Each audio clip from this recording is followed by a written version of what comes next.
So for Revamp, we are a local print shop / branding company. So we emphasize the branding aspect of small businesses. There was times that when I started doing it, when I didn't pay my sales tax. I had to pay my employees. Mm-hmm. I had to pay back. I had to pay restitutions to the state because I paid it late. There was times where I didn't pay my rent, and I would get a 72-hour notice like, hey man, 3 days or you're out. So I did not go home and sleep, bro. I would work two of those days, stay in my shop, print, sleep next to my printer. When it beeped, I get up, hit print again, wake up, look like a crackhead, man. I didn't come from a rich family. Like I don't get to lean on anybody. You know what I mean? I don't have a net. I don't have a degree in anything. You know what I mean? I live with a very constant awareness that if I can get old and have nothing to show for it. I think about like, man, what does my mom want to think of me when I get older? Is she gonna be proud of me? What are my peers gonna think of me? I'm a big believer that you should be judged by your peers, by the people that you entrust with you entrust with your love, with you entrust with your confidence. Failure is where success happens. You know what I mean? Nobody succeeds from succeeding. If you're succeeding from succeeding, then you already were successful. That's not really try and error. You know what I mean? That's just doing what you know. What's up, Raza? Welcome back to the Valley Vibes podcast. I'm your host, Roman, and today's episode is probably going to be one of my favorites, if not my favorite. It's up there, top 3, top 5, and it's with Razi from REVAMP Science 209 and Bud Brander Co. Razi, thank you so much for coming on. It was so much fun, bro, filming with you. I learned a lot. Like, if you're a business owner, an entrepreneur, somebody that wants to get into the game of like marketing and branding, this episode I think has so much value. I learned a lot about putting in the work, basically staying consistent, doing what you gotta do even if you don't feel like it. He's the real deal. He's the real deal. I love the way he presents himself because it's like take it or leave it. You know, he doesn't. You'll see what I'm saying, man. You'll see what I'm saying because this is definitely a fire episode. I do have to say though, viewer discretion advised because we're unfiltered here. Like I leave it all in. I let him know. How he said it is how he meant it, and not disrespectfully, but like that's how we talk. And real quick, if you're in the 209 area, around here, he made me some stickers, which was really nice of him. Really nice of him. If you want any, let me know. Tap in. I'll even like try to mail these out or give them out because I definitely want to tag up the area to like I'm trying to brand myself too. And he does signs. He does banners, like anything with branding. If you're trying to brand yourself professionally, he's the man to go to. I'll leave all his links in the description below. You can see his work speaks for itself. His work speaks for itself. And he's worked with some of the most recognizable brands of the 209. But enough about that. Without further ado, I hope you guys really enjoyed this episode. Peace.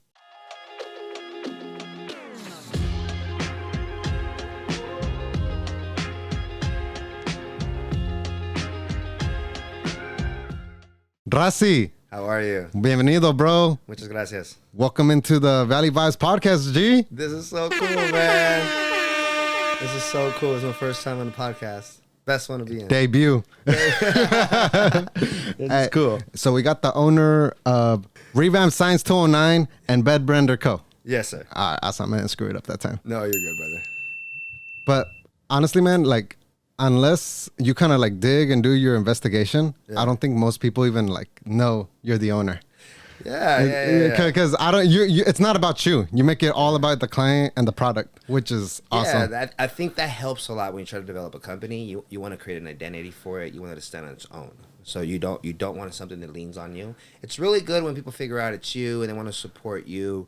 But I never came in with the mentality that was like all of my friends are gonna support me, all of my friends are gonna purchase from me. I came in with the clear understanding that no one owes me anything. Mm-hmm. I have to go out and get it. I have to go out and introduce my company.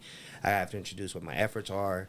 And I think through that, my friends gained confidence in me. They were like, oh, he's really doing it. He's never came up to us and asked us to purchase anything from him. He went out and met strangers. He found validation through people that never met him. They didn't base their judgment on me, on previous experiences. They basically looked at you and you're like, you're nothing. Show me otherwise. You proved yourself. Yeah, and you put in the work. Yeah. If you work hard enough, people look. Facts. But talking into both brands, I want to kind of tell the people, and I'm even curious myself, how you got started, man. Like, and even go a little bit as far back as to like, what kind of like, I'm curious, like, what kind of person were you, like, all the way back to high school? Were you a troublemaker, a shy kid? So when I was a freshman in high school, I was pretty shy. I moved to San Diego. I went to 7th and 8th grade in San Diego. My mom lived out there. I moved to Stockton to live with some of my other family members. So I was a little shy. I didn't have that advantage of like having a lot of friends. So I stayed a little reserved. As I got older, I opened up a little bit more. When I was in school, I did get in trouble a lot. I got expelled from Edison. I ended up in Weber. Then I got expelled from Weber. I ended up in Stagg. But I miraculously actually graduated in 3 years. So I didn't go through the 4-year high school. By the time I was a senior, I had all my credits. So I just basically showed up and got my diploma at the end of my senior year. Wow. Yeah. And the whole, were you always like entrepreneur, or were you selling stuff as a kid? I wish I could say no, but yes. Since I was a little kid, I figured out. I tried to get my mom to make our house the candy house, but my mom ended up giving it away. I tried to explain to her that wasn't what the business was, and she said, "I don't care if the kids want it. I give it to them." So that also humbled me a little and made me understand that you can't make money from everyone. Sometimes it feels really good to give. The kids were happy. My mom was happy because she saw that she made kids happy. So that taught me a little. Prior to that, I actually used to walk around my neighborhood and try to pick weeds out of people's houses. When people would come out and try to yell at me, I'd explain to them like, hey, I know a little bit what I'm doing.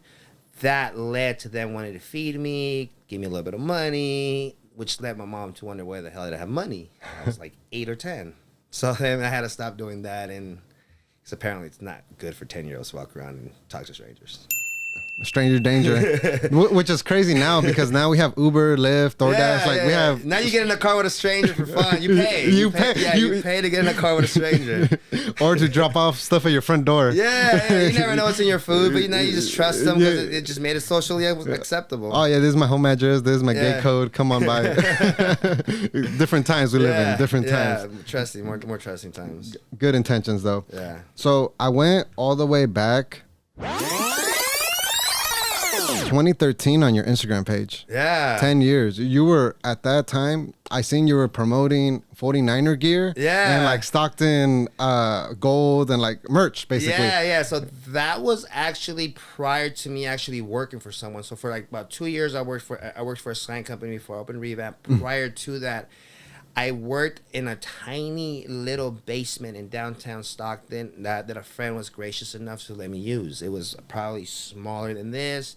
I had a 4-color carousel printing machine. I had to step out just for the machine to move. I had and I didn't really understand the concept of business. I just thought hard work equaled money. Which is definitely a part of the recipe, but definitely not the whole recipe.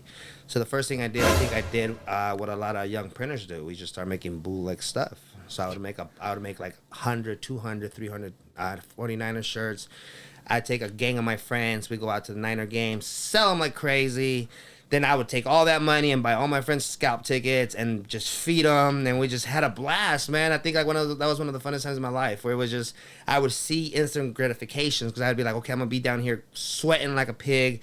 I'm going to have these shirts and I'm going to show my friends a good time. Everybody's going to have happy. So at that point, I don't think it was so much like I want to make money, as much as I just want to have a proof of concept. Like if I do this, and this happens. You wanted results. Yeah, I wanted to see that my idea was working. I figured the money will come later as long as I just keep focusing on doing it over and over. And in all honesty, when you first start, nobody that starts off doing it right. That's why you start. You start with errors, mistakes. A lot of those shirts had misprints. A lot of those shirts weren't exactly centered. So it did allow me to kind of fix my errors without having to take too much of a loss, because if a shirt was a little messed up, I'd give it to someone. If you buy with this one, I'll give you the little stained one. So again, it was just a proof of concept. I just wanted to make sure that what was in my head can be proven in physical life. The one thing I see that a lot of people are scared of is to just start. Yeah. I think it's like the fear of failure, or the fear of judgment. Yeah. So I will be one of the first persons to tell you, being prepared will make things easier for you. Like I'm not gonna tell you like, hey, be ignorant and start things. But I learn from error a lot. So sometimes to this day, I'll just dive into something. And I know one thing in life, I'm gonna figure it out. I don't give up. I don't give up. Sometimes it's a good thing. Sometimes it's a learning lesson where I'm like, okay, no, you got to stop. You know what I mean? But I know that I have the confidence to finish. So as long as you have that confidence and that will to finish, usually you don't need to know the whole recipe. You know what I mean? I also know a lot of people who invest a lot of time in getting prepared. They spend so much time in getting prepared that they never get started. You know what I mean? And I think having that feel, I mean, at least to me, having the feeling of saying, man, I could have, that will eat me so much more. I would lose so much more sleep in life than actually just laying in bed and being like, fuck it, I fucked up. Yeah. What can I do better next time? You know what I mean? But just knowing that you did something, that you have something to look back to. And to show like, for. Even if it's an error, you just want to have something where you can be like, okay, well, this is what I did, and that happened. And when I did that, this happened. When I did that, this happened. Yep. And okay, I think at this point is where the thing went wrong. Yes. But if you never do anything, if you never try, if you never fail, failure is where success happens. You know what I mean? Nobody succeeds from succeeding. If you're succeeding from succeeding, then you already were successful. That's not really try and error. You know what I mean? That's just doing what you know. And if you're not failing, you're not trying new things. Yeah, if you're not failing, you're not really learning. You know what I mean? I think one of the biggest things is that it's just to step out. You know what I mean? What's gonna happen?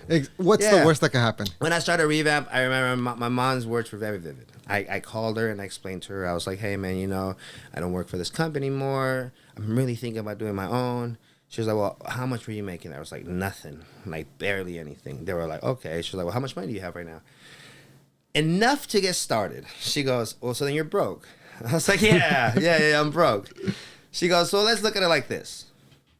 If you follow your dream and you succeed, you'll be successful. But if you follow your dream and you fail, you'll be broke. Aren't you broke now? So I was like, yeah. What's the worst that can happen? I end up where I started. I know what that feels like. I don't know what success feels like. So let me shoot there. And if worse comes to worse, I will be back at square one, but at least I could be back at square one with a reference. And experience. Reference experience, yeah.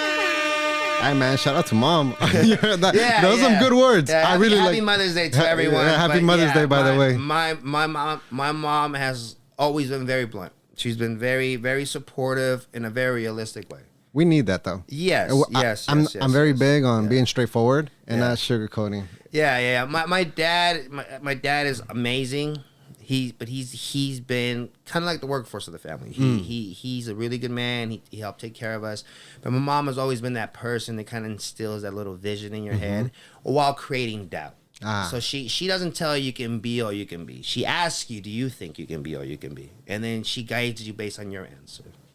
I love that. Yeah. I love that. Sometimes we're harder on ourselves than the other people around us actually are on us, which is not technically a bad thing because you always want to have a self-auditing mentality. Yes. You always want to look at what you've done and you want to see what you've been doing, what you can do better, what does work, so you can emphasize on doing that more. But failure is always a good sign. It's always a good sign because as long as you're not continuously failing in exactly the same thing or in exactly the same way, you should be at least gaining knowledge. You know what I mean? Like I always tell people, like you're not, if you're failing, you're not done. If you're not failing, you're not done. I love that. Moving on to revamps and bud brander for the people that don't know. I'm gonna ask you. Yeah. What do you guys do? So for Revamp, we are a local print shop / branding company. So we emphasize the branding aspect of small businesses. Yes. I think that's very important. Sometimes it's an overlooked item because, like, let's say, for example, you are a mechanic. You may be the best mechanic in the world, man. If you don't brand yourself in a way that lets people know that, you will always have work because you're naturally a good mechanic, but you might not grow to the level that you can grow. I mean, you might fix cars your whole life, but what if you could have got a contract fixing fleets? And then you tell yourself, like, well, Razi, I'm already busy. Well, maybe you should be hiring people. Maybe instead of you making 100% of your income, you should have 4 or 5 mechanics underneath you, and you can just make 50% off everybody's income. So if you have 5 mechanics and you make 50% off everybody's income, now you're profiting 250% a day. So now you don't have to worry about your 100%, because your 100% will always rely on your health, your availability, your desire. As a business owner, I can tell you, man, I wake up with a lot of fucking energy, but not every day I wake up with the fucking energy that I need to, you know what I mean? So sometimes I show up and I have an employee that woke up with the energy that I feed off of, you know what I mean? They might have an idea that I might think is a genius idea, you know what I mean? And because they came up with it, we implement it together, you let them be in charge of things. I am a very, very, very big believer in splitting the pie. If you want to go fast, do it alone. Yeah. If you want to go far, do it with people. You need a solid team. Yes. I've done the whole lone wolf route. There's only so much you can do with the 24 hours. Yeah, it's a good way to get started. You know what I mean? It's a good start so you can push yourself to the limits, understand what you're good at, what you lack on. When I first started REVAMP, I emphasized on having a CPA. Yes. A CPA to me was very important. What is a CPA? A CPA but it's like a tax person for a business company. I see. So I needed to make sure they took care of my payroll, because I wanted to make sure that I never owed an employee a nickel. That was very important to me, because as a person that shows up every day for money, I don't want anyone to ever feel like I'm shortchanging them. And you didn't want Uncle Sam coming up. And that was my next one, my taxes. Yeah. The next one was my taxes. I was like, I'm not going to jail for this shit. You know what I mean? Like, what the fuck I look like going to jail for having a legal business? I could have been doing other shit. Exactly. I'm going to risk my freedom. So that was a weakness of mine. So the first thing I did is that I went and I got a CPA. That person made sure I was going to stay out of jail. If we went in jail, we were going to jail together, motherfucker. You know what I mean? You and I were going to go talk to each other and see what we did wrong. The second one was that I needed a graphic designer. Unfortunately, at the beginning, I was not graphically design inclined. So it was really funny, because the first day that I decided to open REVAMP, I Googled graphic design classes, and I saw that in the adult ed school on Pacific Avenue in Stockton, they actually offered a Photoshop course. So I was like, done. I'm going to go there. I'm going to learn. They're going to teach me. I'm going to get projects done. I'm going to get some money while I go to school. Boy, I showed up. These mother suckers had nothing but a book. I was like, whoa. They were like, yeah, man. Like, we don't do graphic design work here. We just let you read the Photoshop book so you know what the buttons are. So that was a bummer. Then I had a buddy of mine that had a very, very old computer that I still thank God it existed. We would literally design things and the computer would shut off. So we were like, within 5 minutes, we'd do a little something saved, do a little something saved, do a little something saved. But it got me through. It got me through, and it kind of teaches you resilience, because at that point I could have gave up. I could have been like, you know what, man, I'm actually not a graphic designer. I don't even know a computer. What the fuck am I doing? I was like, look, man, like my mom said, man, I ain't got nothing. You know what I mean? What's half of nothing? What am I gonna settle? If I have nothing now and I have nothing later, well, maybe I'll get something if I just keep going. Yes. So like that was very good. That was prior to me actually having a physical building. Once I had a physical building, the first thing I did was hire a graphic designer. His name was Kai Tevis. Love you, Kai, to this day. Shout out to Kai. Yeah, he helped me out a lot. We actually recently just finished a project for Lord's Gym. We did a humongous wall wrap thanks to Kai. So Kai, I will forever be grateful for you and believing in my dream. Because I think at the beginning, especially at the beginning, as you hire employees, they're entrusting you with their livelihood. Yes. You know what I mean? Like I always took that very, very wholeheartedly. Like an employee is depending on you to pay their bills, to feed their family, for them to just have a decent life. And income. I mean? So if you're not the type of person that could take that type of responsibility, you should not put people in your dream unless, you know what I mean? Because they came first. Yeah. There was times that when I started doing it, when I didn't pay my sales tax, I had to pay my employees. Mm-hmm. I had to pay back. I had to pay restitutions to the state because I paid it late. There was times where I didn't pay my rent, and I would get a 72-hour notice like, hey man, 3 days or you're out. So I did not go home and sleep, bro. I would work two of those days, stay in my shop, print, sleep next to my printer. When it beeped, I get up, hit print again, wake up, look like a crackhead, man. But I was like, the rent's gonna get paid. I would pay the rent in my apartment. I would pay the rent everywhere, and it was just And again, it's really good to start from nothing, I think. Because it teaches you how bad of a motherfucker you are, or it teaches you that you're a loser. You know what I mean?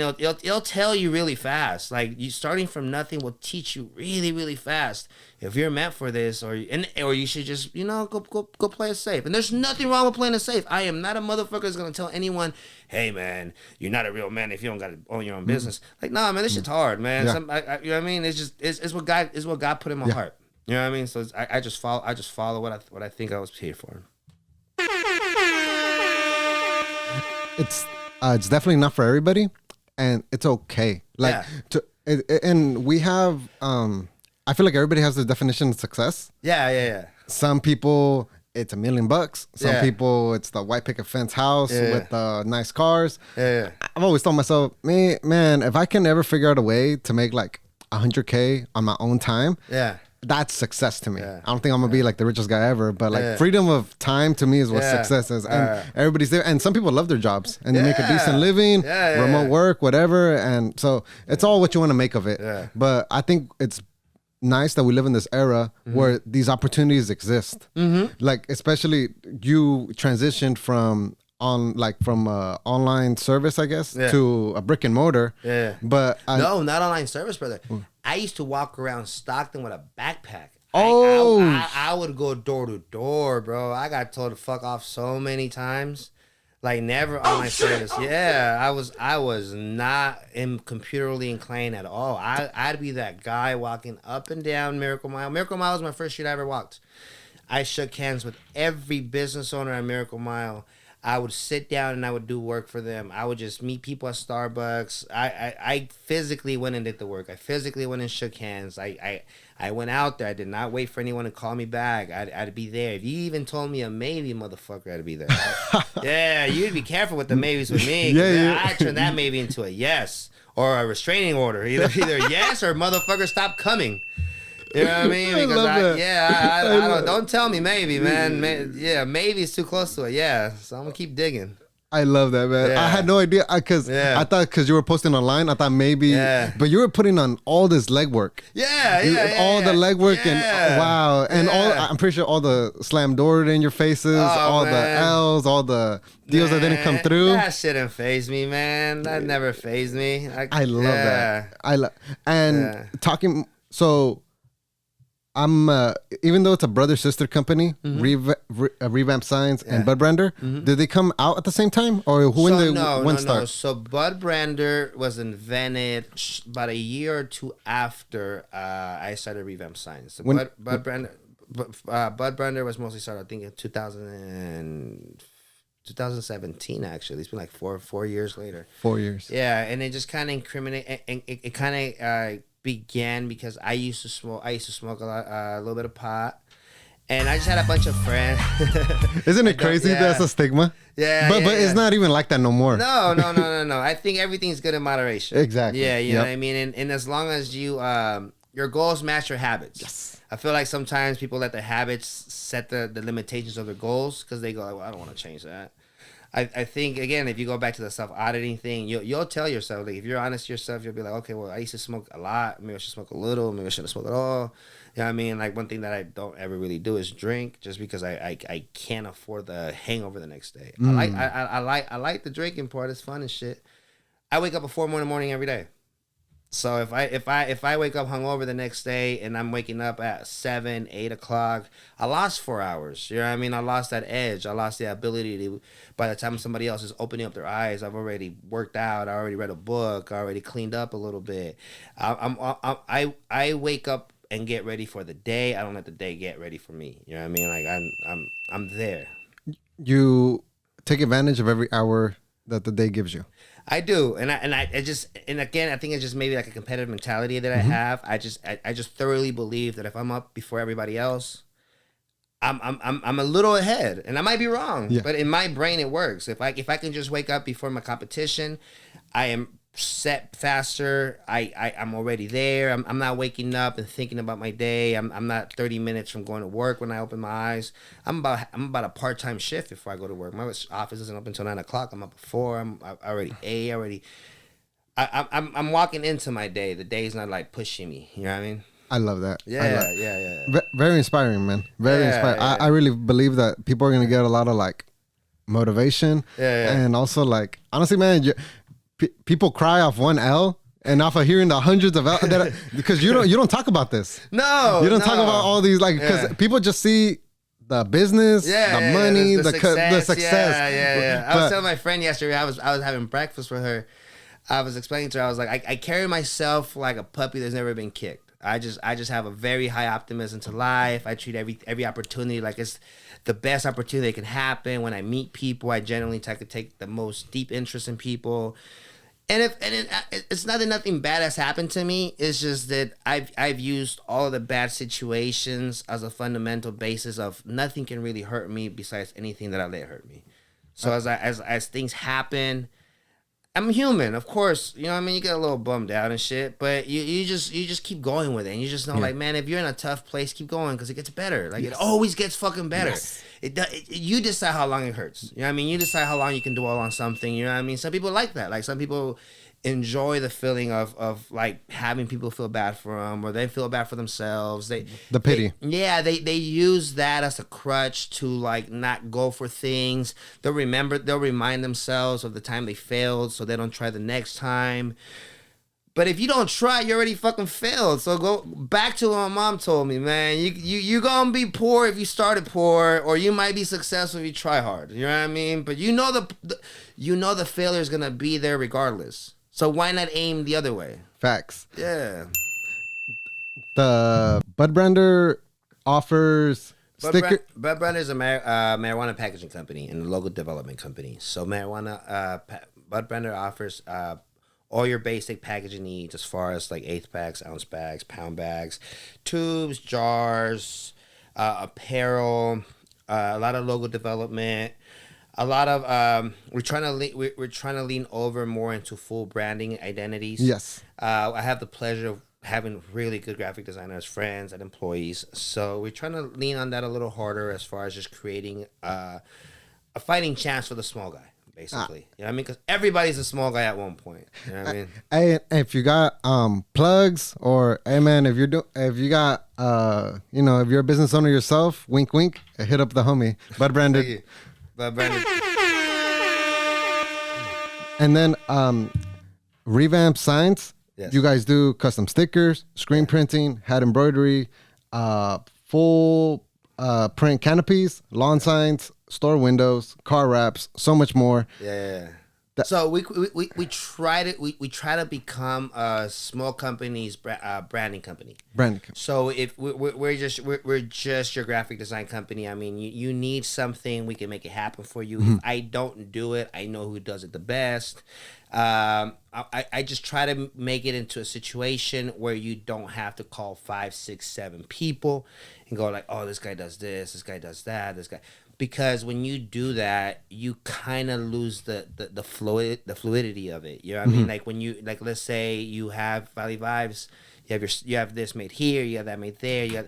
Your yellow won't be the same. The font might not be the same. Things might get a little distorted, which is fine when you're starting off. But when you're like a multi-million-dollar business, your brand identity is very important. So we develop branding books. Branding books are something where we'll tell people like, hey, this is the font we use, this is the thickness we use, this is the color yellow we used. If you get it done this way, make sure you press this color on there.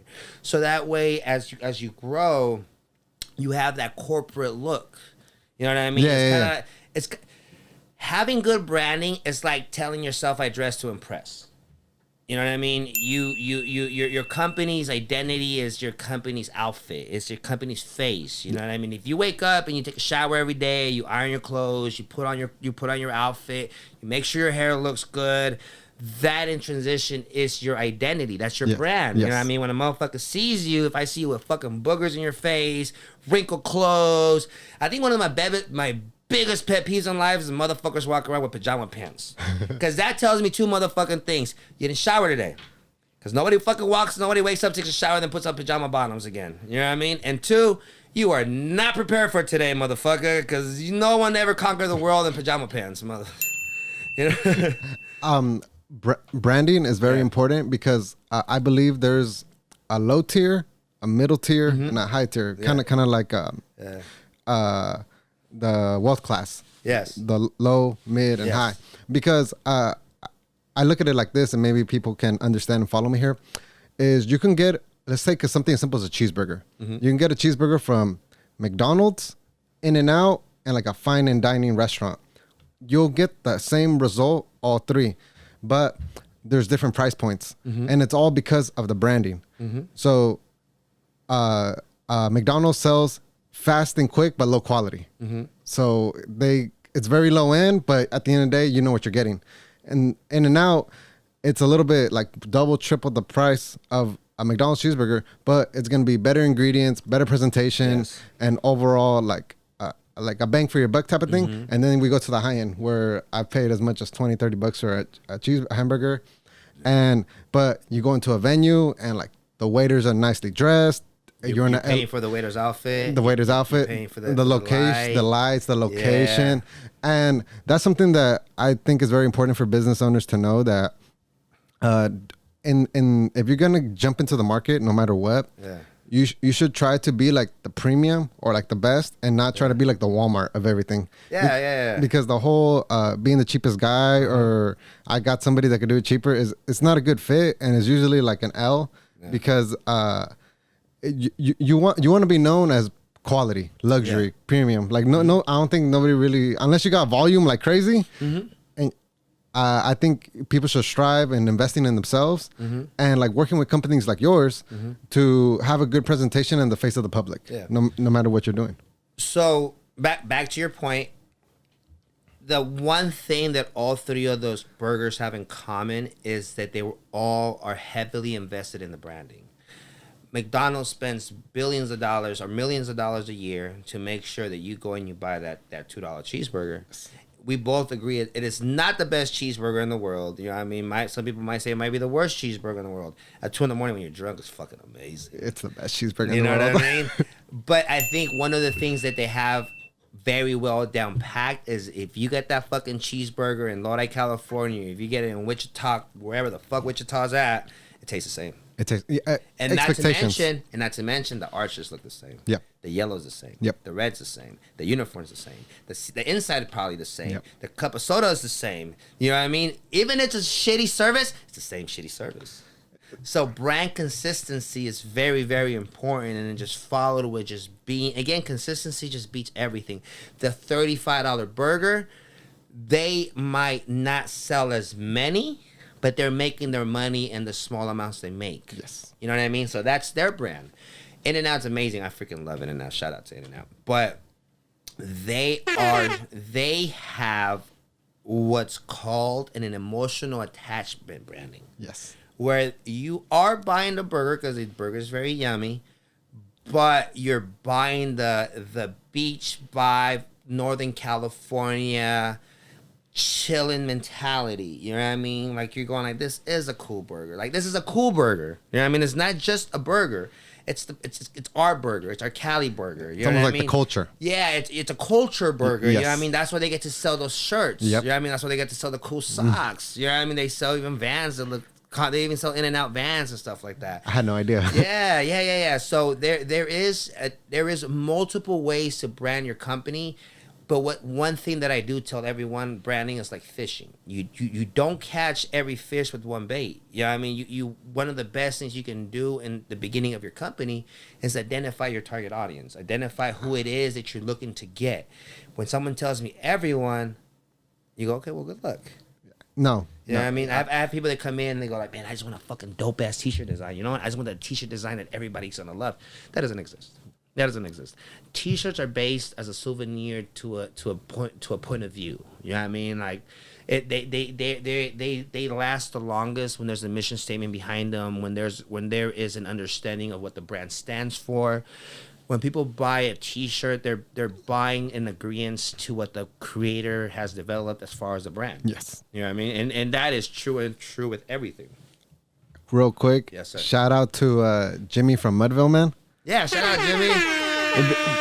Because like for example, Mudville and his clothing, it's only for like mainly his target audience is Stockton natives, and like there could be people that moved out, but if you still want to rep your city, you know, they're gonna purchase. So that's his niche. But like, you know, somebody maybe from Sacramento ain't gonna like, but that's not his audience. But that's why I think he's really intelligent, because even when he told me all his like models are locals, I'm like, bro, that's so smart. Cause like, it's not like this girl or guy that I've never seen before. Like, oh man, that's a friend. Or hey, that's somebody that I went to high school with or something.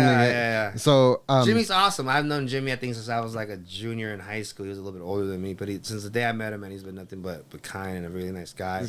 But yeah, he has the right idea. He has that, and that's what we were saying, that business owners need to look at is who's your target audience. Because you can't you can't have a product that's for everybody. It's very rare. It's better to like look for an audience and then just sell to them.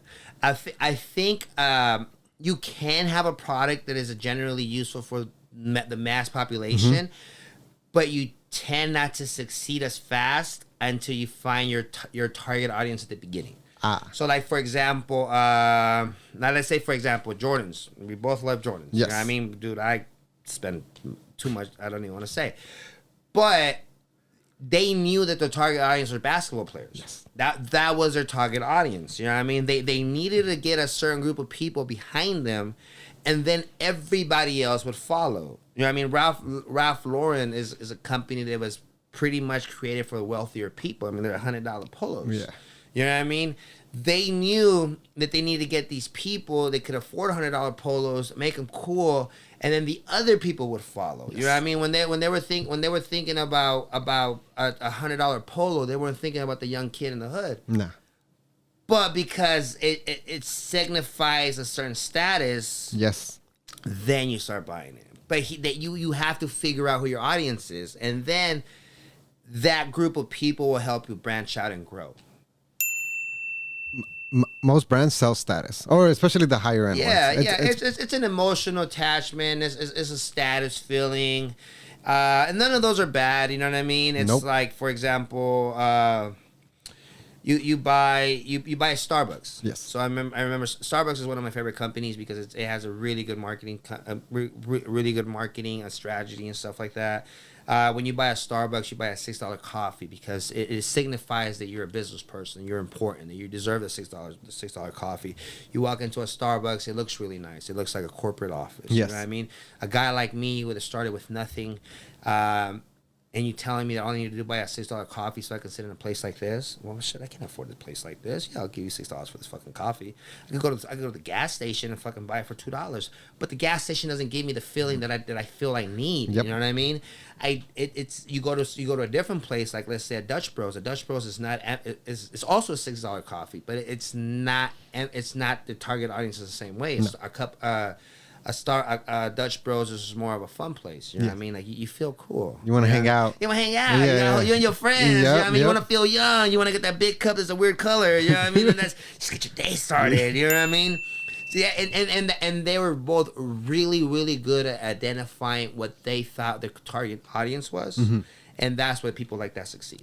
It succeeds because you don't leave things up to chance. You know what you're doing, and you follow your plan. And even when the plan gets a little confusing, or you don't see that light at the end of the tunnel, you just keep going. You just gotta keep going. Real quick, man. I got kind of like I want your opinion on this one. Talk to me. This is like a controversial take. Yeah.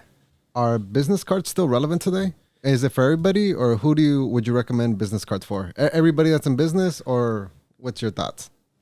I think business cards are a fundamental thing in business. Like it's definitely not the best way, but it's definitely something that is just grandfathered in. You have them because you need them. You want to leave a little memory of you being there. It's probably one of the most cost efficient way to leave a presence of yourself there. The way your business card is made, it says a lot about you.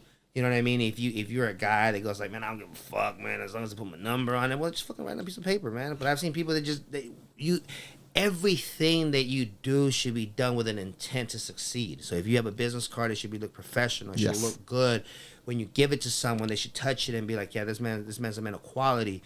But as far as advertising wise, business cards are not for advertising. A business card is just an informative card, so someone has a contact point to reach you at. I think in this day and age, what's funny, I think the most successful way to advertise yourself, it's gonna be more like in utility items and things that last. So when I say utility items, I would mean like maybe like a coffee mug, a T-shirt. In California, if you do research, and again, I never come up with shit. I just research it and I just spit it back out. 100%. One of the most successful ways to advertise your business, AI company, AI whatever, are T-shirts. In California, it's never too hot or it's never too cold. You know what I mean? A T-shirt and a T-shirt lasts. I'll give you a revamped business card. My business cards are fucking nice, bro. But you're just gonna put it in your pocket. Yes. You know what I mean? And no matter how nice my business card, and they're nice, but you're just gonna put them in your pocket. I give you a T-shirt of high quality. You're gonna wear it. I mean, I don't expect you to wear it to freaking the club. I don't expect you to go on a date with it.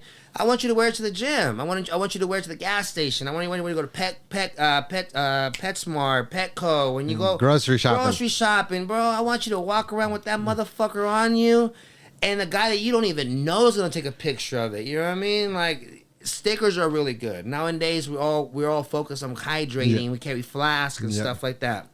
Jimmy put a sticker here. Will get seen by every person that sits here.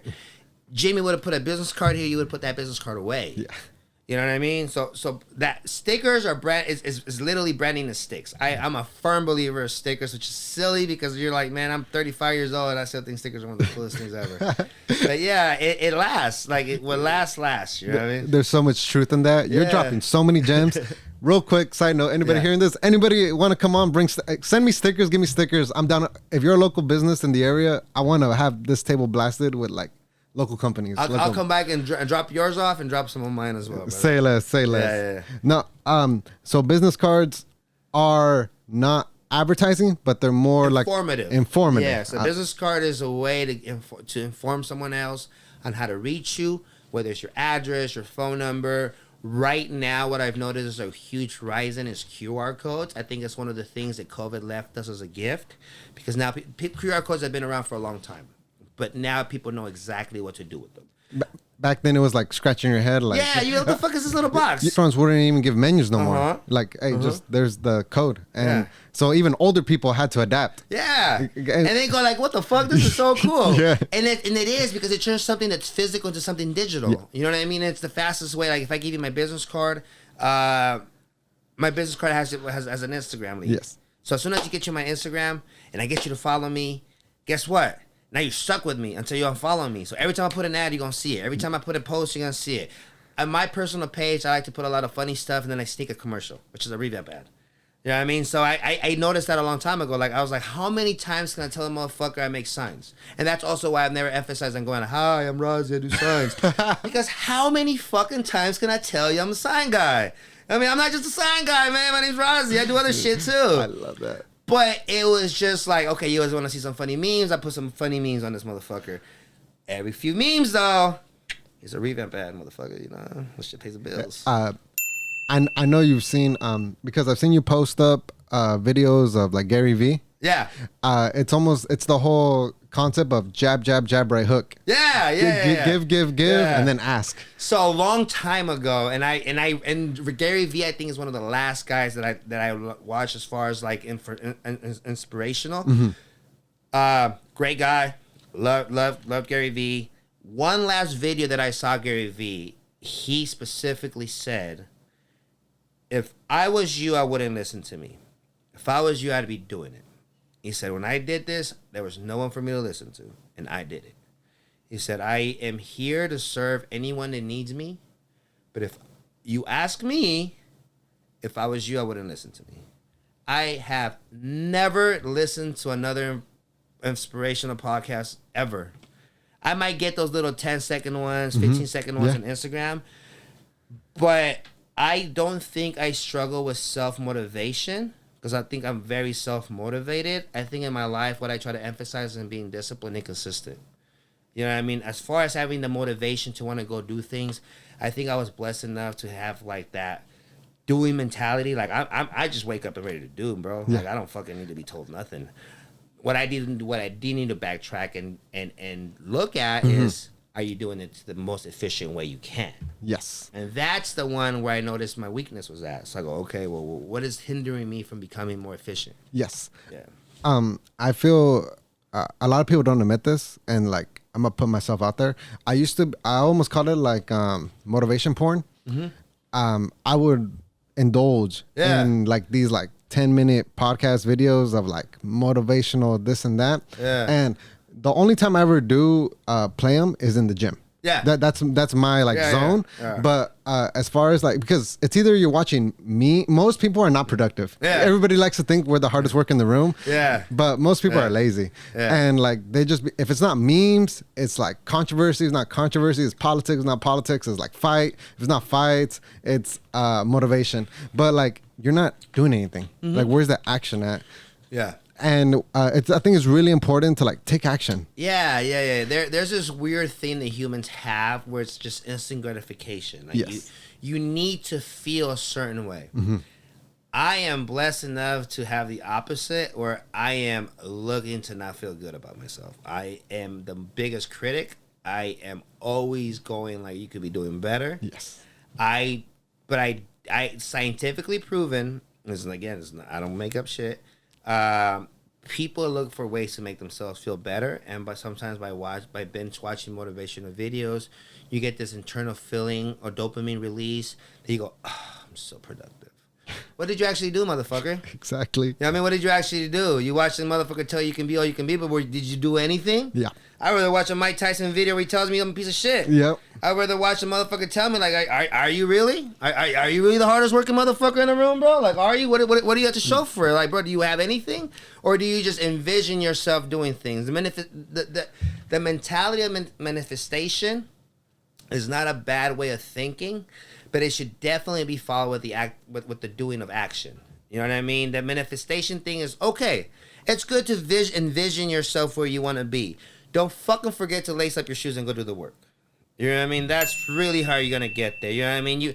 Ideas, intent, I thought, all of those are good. Can you take any of that shit to the bank? Because you can take action to the bank. You know what I mean? I tell myself I'm going to go do something. I wake up and I do it. I might not have inspiration to do it, motherfucker. I just have commitment. I have drive. I go, okay, I don't need to be inspired to do something. I just need to do it because it needs to get done. And I think a lot of times people want to just do things when they feel right. And like we can relate it to what I see you do consistently too is the gym. Yeah.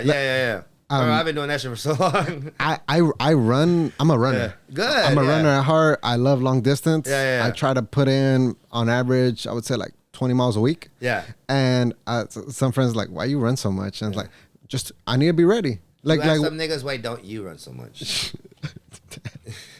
hey, because if shit ever goes down, I just want to be prepared. That's honestly the only reason I train. I'm not training for no event. I'm not training for no real I just like, if anything ever pops off, I want to be ready. You know, the stamina to handle life. Man. Exactly. You know what I mean? It's life, and it's like I'm a big believer in a strong body is a strong mind. Yes. So if you can't even put in, because a lot of us, I slave away to my company, what it feels like sometimes, 12 hours a day, 60 hours a week, blah, blah, blah. But at the end of the day, they give me a paycheck. It's an exchange value. I give them their time, they give me money. It is what it is. Yeah. But I'm like, wrong with that. if I can give them 12 hours, why can't I give myself 1 or 2? Yeah. And I feel like that's how I look at it, because me living longer or healthier is a lot more valuable than money. Yeah. Because at the end of the day, I've heard this one quote is like, a healthy person has 1,000 wishes and a sick person just has one. Yeah. And so I've never heard that one. That's a good one. And so we should really like value our health. Yeah. I tell everybody all the time, like a healthy mind, healthy body, good finances, and a good standing with faith in God. Yeah. I feel like you follow those principles. Those are my principles, and you're gonna have a good life. If you have a good mentality, if you have a good outlook in life, if you're at peace with you and God, and that's very important. It doesn't really matter what God you believe in. I feel like everybody's God has the same, might have a different name, but I think they all have this pretty much the same goal. You want to treat people good. You want to treat yourself good. You want to take care of everybody around you. That will make you very happy. working out just makes the journey so much more enjoyable. You know what I mean? It feels really good to get up and know you can. You know what I mean? I wake up and I'm a little sore sometimes.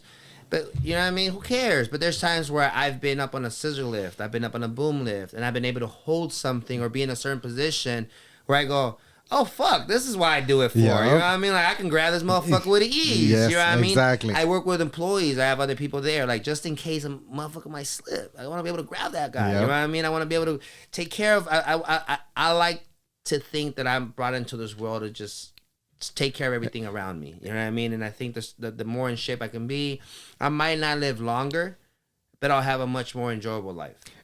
Love that. It's a huge confidence boost. And it is too. It's a huge confidence boost. Yeah. And just to tie together the L's, if you run around life passing L's and putting yourself through pain purposely, what's some random guy in the street gonna like hurt my feelings or like put me down? I'm like, bro, like you have no idea the bullshit I've overcame to get here. Like you really think you're gonna, you know, that's the mentality I carry. Like it's very hard for me to get mad. Yeah. I'm not saying I'm an angel either, Yeah. but like I've been through so much BS that I'm like, it's an L. Oh well, like unless it's something to do with my loved ones, I don't really care. Take it. It's whatever. I think one of the best things that I've learned from bodybuilding is that it teaches you great accountability, because in a lot of the things that I do in life, I have employees that can help me do this. I have a system I've created that makes it easier. I have this or that. I have this tool. No one fucking helps me when I work out, bro. It's just fucking me. You know what I mean? It's literally all me. It's if I ate right, if I didn't eat right, if I actually do the cardio, if I actually lift the weights, or am I just posting these fucking memes? There's nothing. No one there. It is a raw form of living, because at the end of the day, you do it for you. Like I fucking wake up and sometimes I'm like, why am I up at 4 a.m. go lift heavy shit? But it's like, at this point, I can't not do it. I've created it. I can. I guess I can. But I don't even see that as an option. Yeah. I've created a mentality and a body that just has to move. Like I have to. I thrive in endurance. I thrive on stress. I thrive on knowing that I can do. You know what I mean? Your back's against the wall. Yeah. I like the feeling of going like, all right, just one more rep. You know what I mean? But that transitions into my life. It transitions into work. Like, hey, man, you know, just work one more hour. You know what I mean? Just have a little bit more patience with this person. You know what I mean? Just have a little more patience with yourself. Like, I know you're tired, but you remember when you thought you could only do 5 reps, but you did 10. You didn't know that. You know what I mean? And everybody finds inspirations in anything possible. You know what I mean? I am not in any way telling people like, oh man, you know, being in shape is the only way to be successful. No. It's what worked for me. I'm never really a guy that comes out of here. You know what I mean? Like I said, it's the first time I've ever had an interview with anyone. I'm not a guy that walks around and goes, hey, man, I know the keys to success. Fuck, man, I'm learning this shit every day, man. Exactly. And most likely I'm fucking up. You know what I mean? Most likely, if I ever gave you advice, it's because I already did it wrong. Like I'm not telling you because I'm like, bro, you know, if you don't want to fuck up like I didn't fuck up. No. If you don't want to fuck up like I fucked up.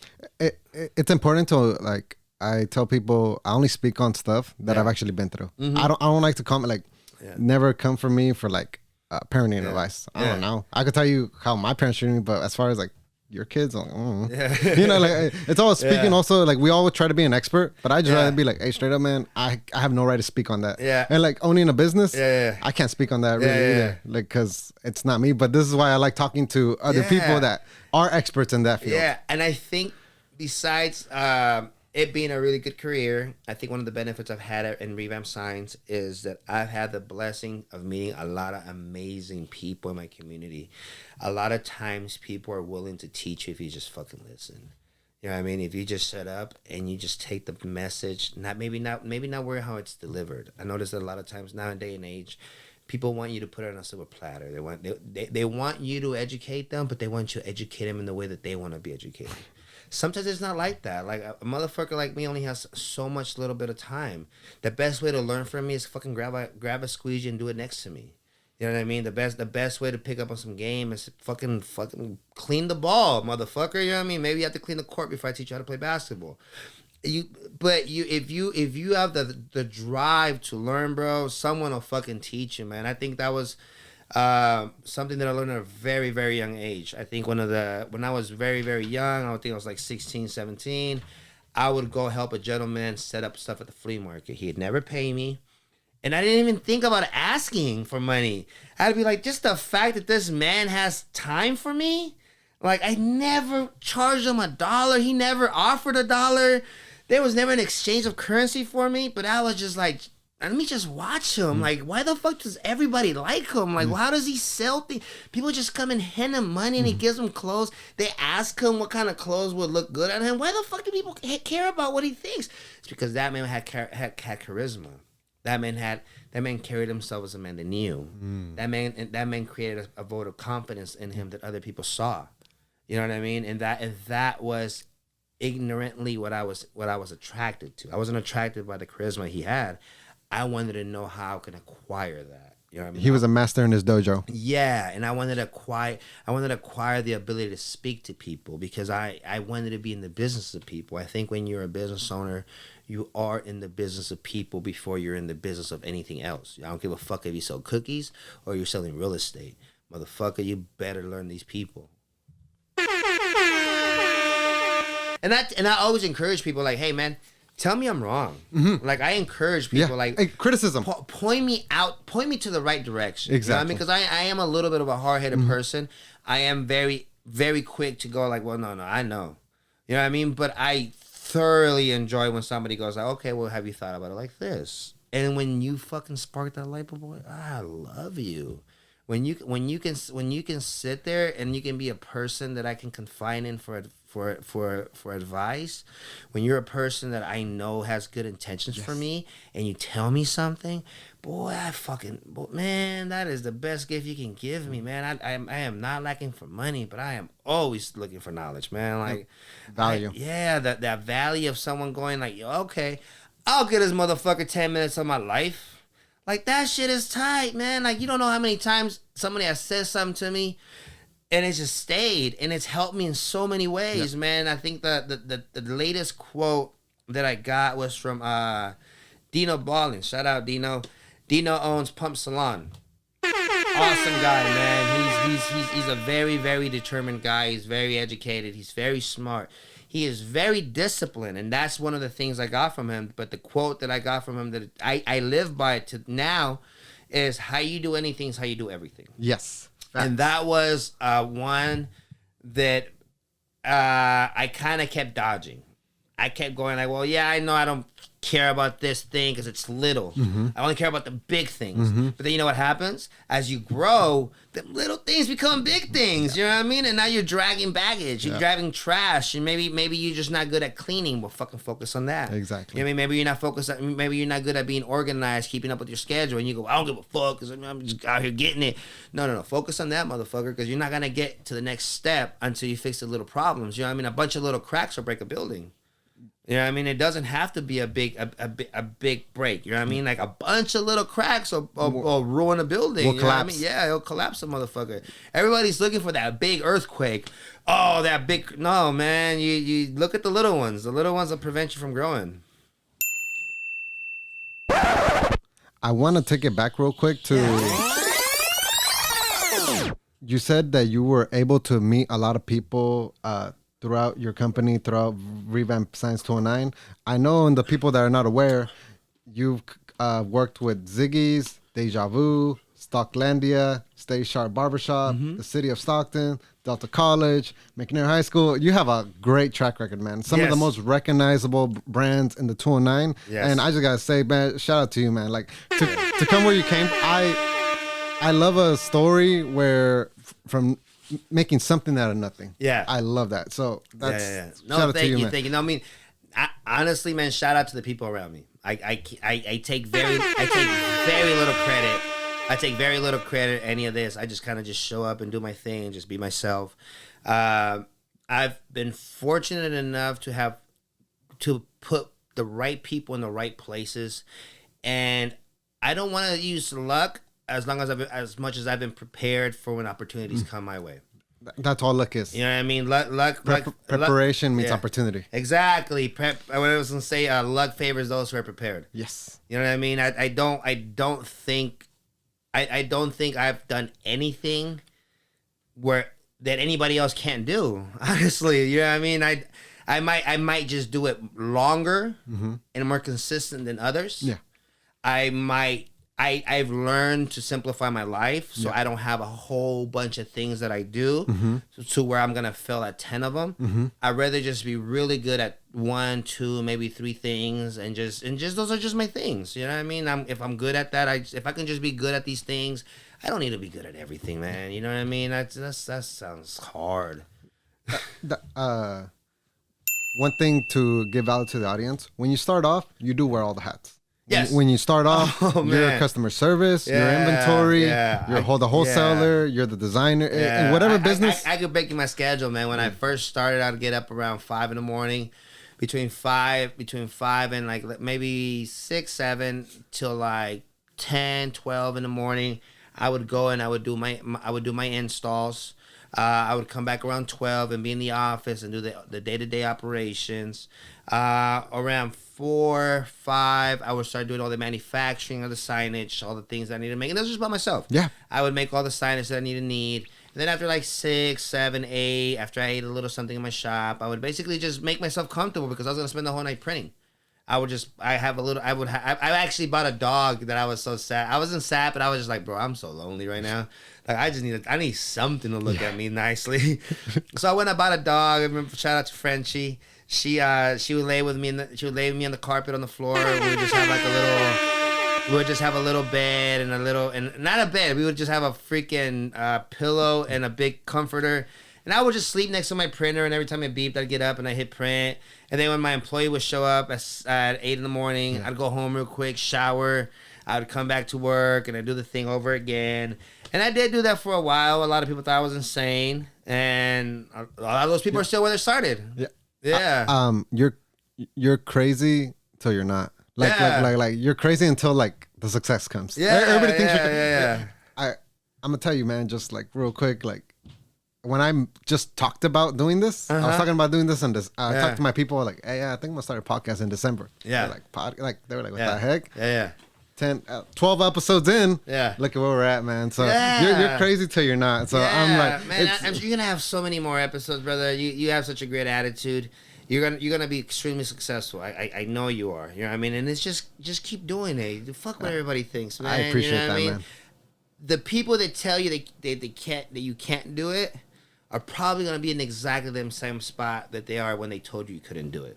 You know what I mean? Those people will continue to, and if you ask them 10 years from now, you could have 1 million, 10 million viewers, 100 million viewers. Those people will still figure out a way to tell you that maybe it might fail. And you gotta agree with them. It's a mentality. Yeah, you gotta agree with them. My favorite thing that people tell me when they haven't seen me for a while is go, "Oh, you still got that little business going?" I'm like, "Bitch, you still working that bullshit job you got? Fuck you." You know what I mean?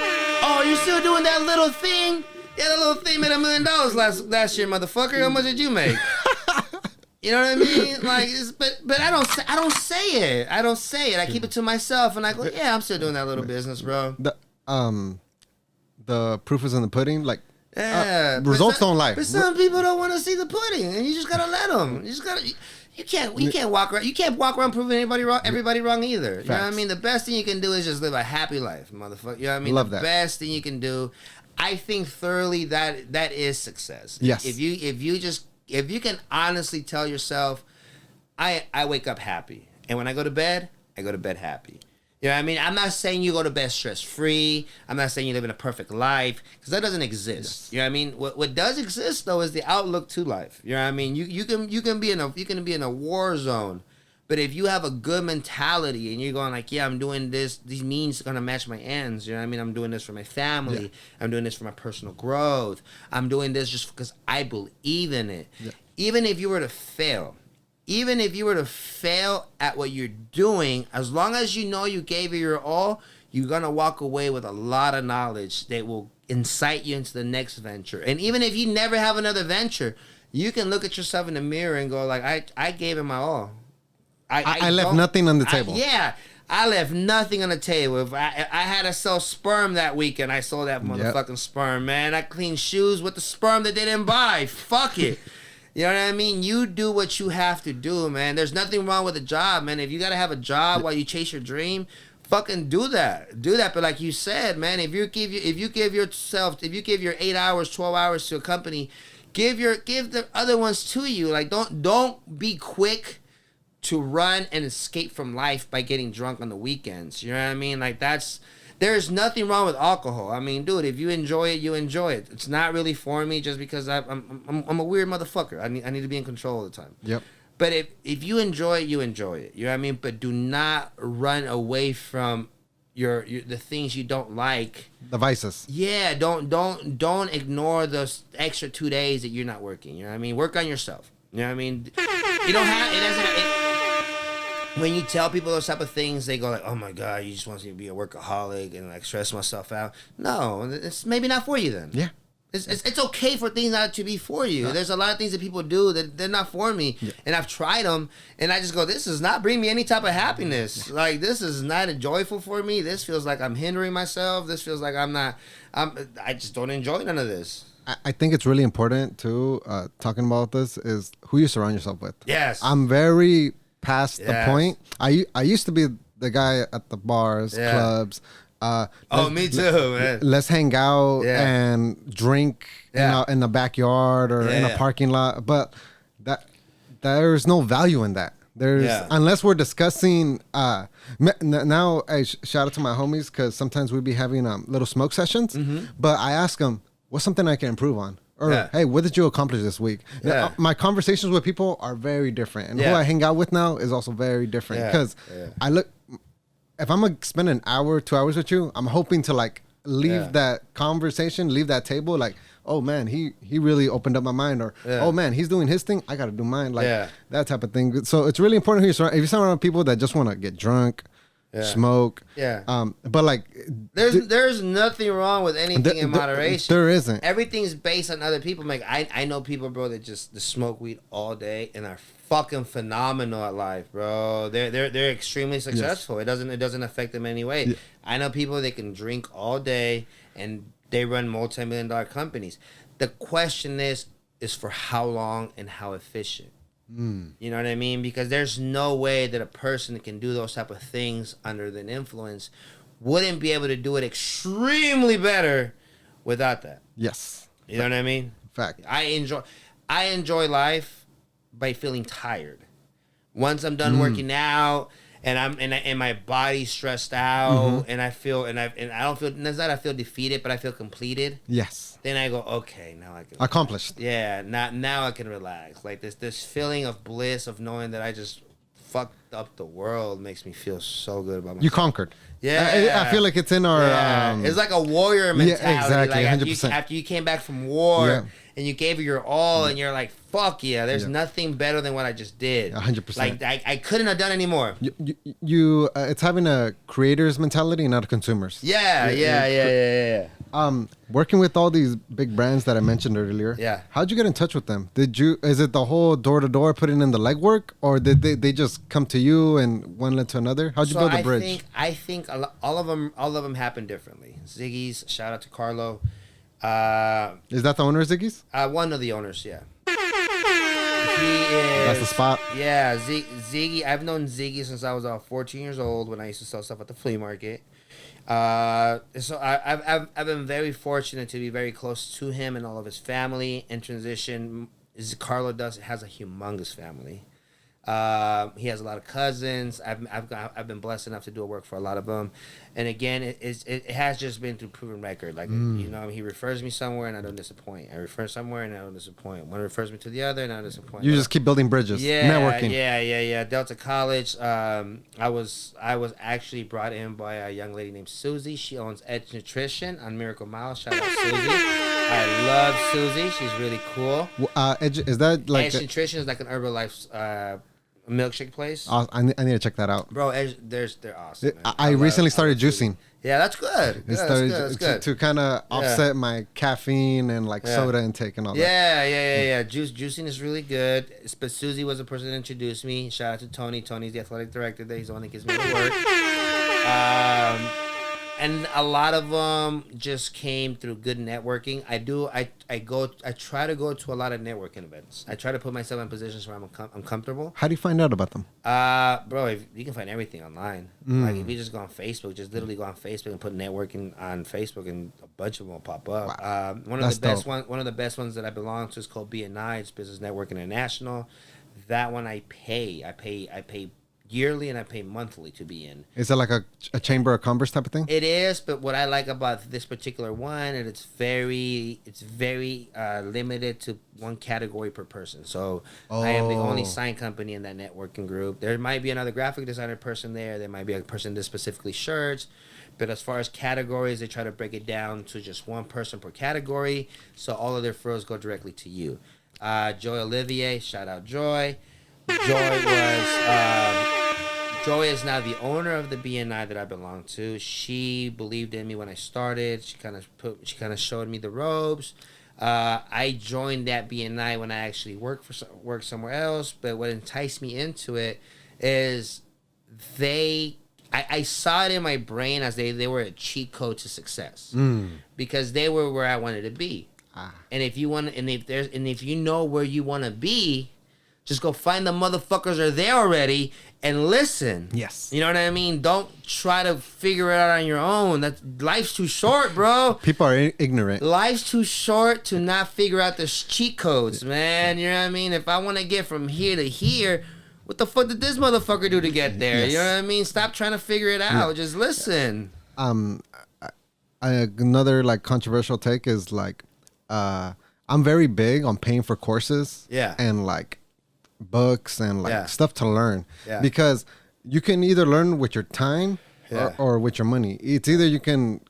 And you can always make more money. Exactly. Can't make more time, bro. No, you can't. So me, if there's like an editing course, I'll pay for it. Yeah. Like, hey, show, like, because you can watch all the YouTube tutorials and like take notes from every single one. But if I figure out one guy that put it all together and that cost me a few $100s, but it teaches me in an hour rather than who knows how long. Like try and error, yeah. And like people to put this in context, I even look at it like flights from here to Vegas. It's probably like round trip at the Stockton airport.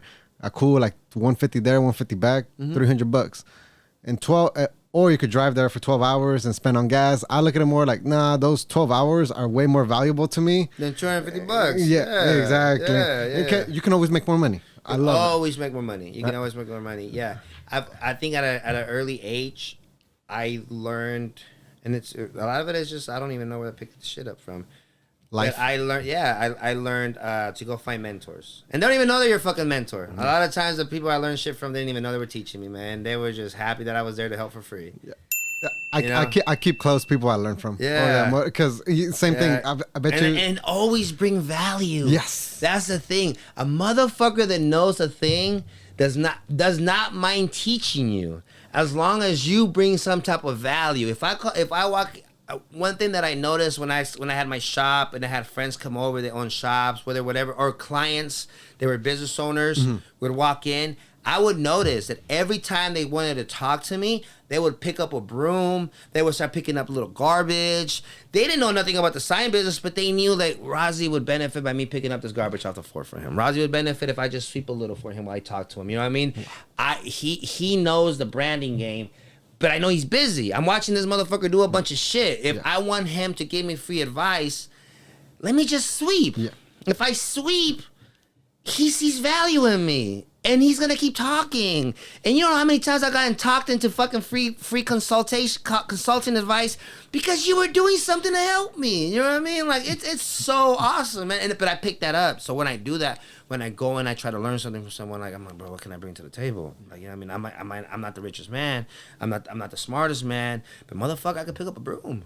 You know what I mean? Sometimes just pick up a broom. And most people don't have the humility to do that. Yeah, most people are like, I'm too good for that, you know? No, man, you ain't nobody no good for nothing, man. We're talking about the good and like the positives, but I'm assuming this. I could be wrong, but I'm pretty sure you've dealt with like difficult customers or a couple of L's. How do you overcome like bad, sometimes just like deals that didn't work out the best, or like an L you've taken? Like, do you have the mentality customers always right? I don't think anyone's always right, Mm-hmm. but I do. I have taken L's. I have taken plenty of L's, and I think the only way to deal with them is not to hold any resentment towards anyone, Mm-hmm. but to prepare yourself so it doesn't happen again in the same situation. So Learn from it. Yeah, so like let's say for example, I do something for a client. The client goes, "Hey man, I'm not happy with this because you didn't do the right yellow."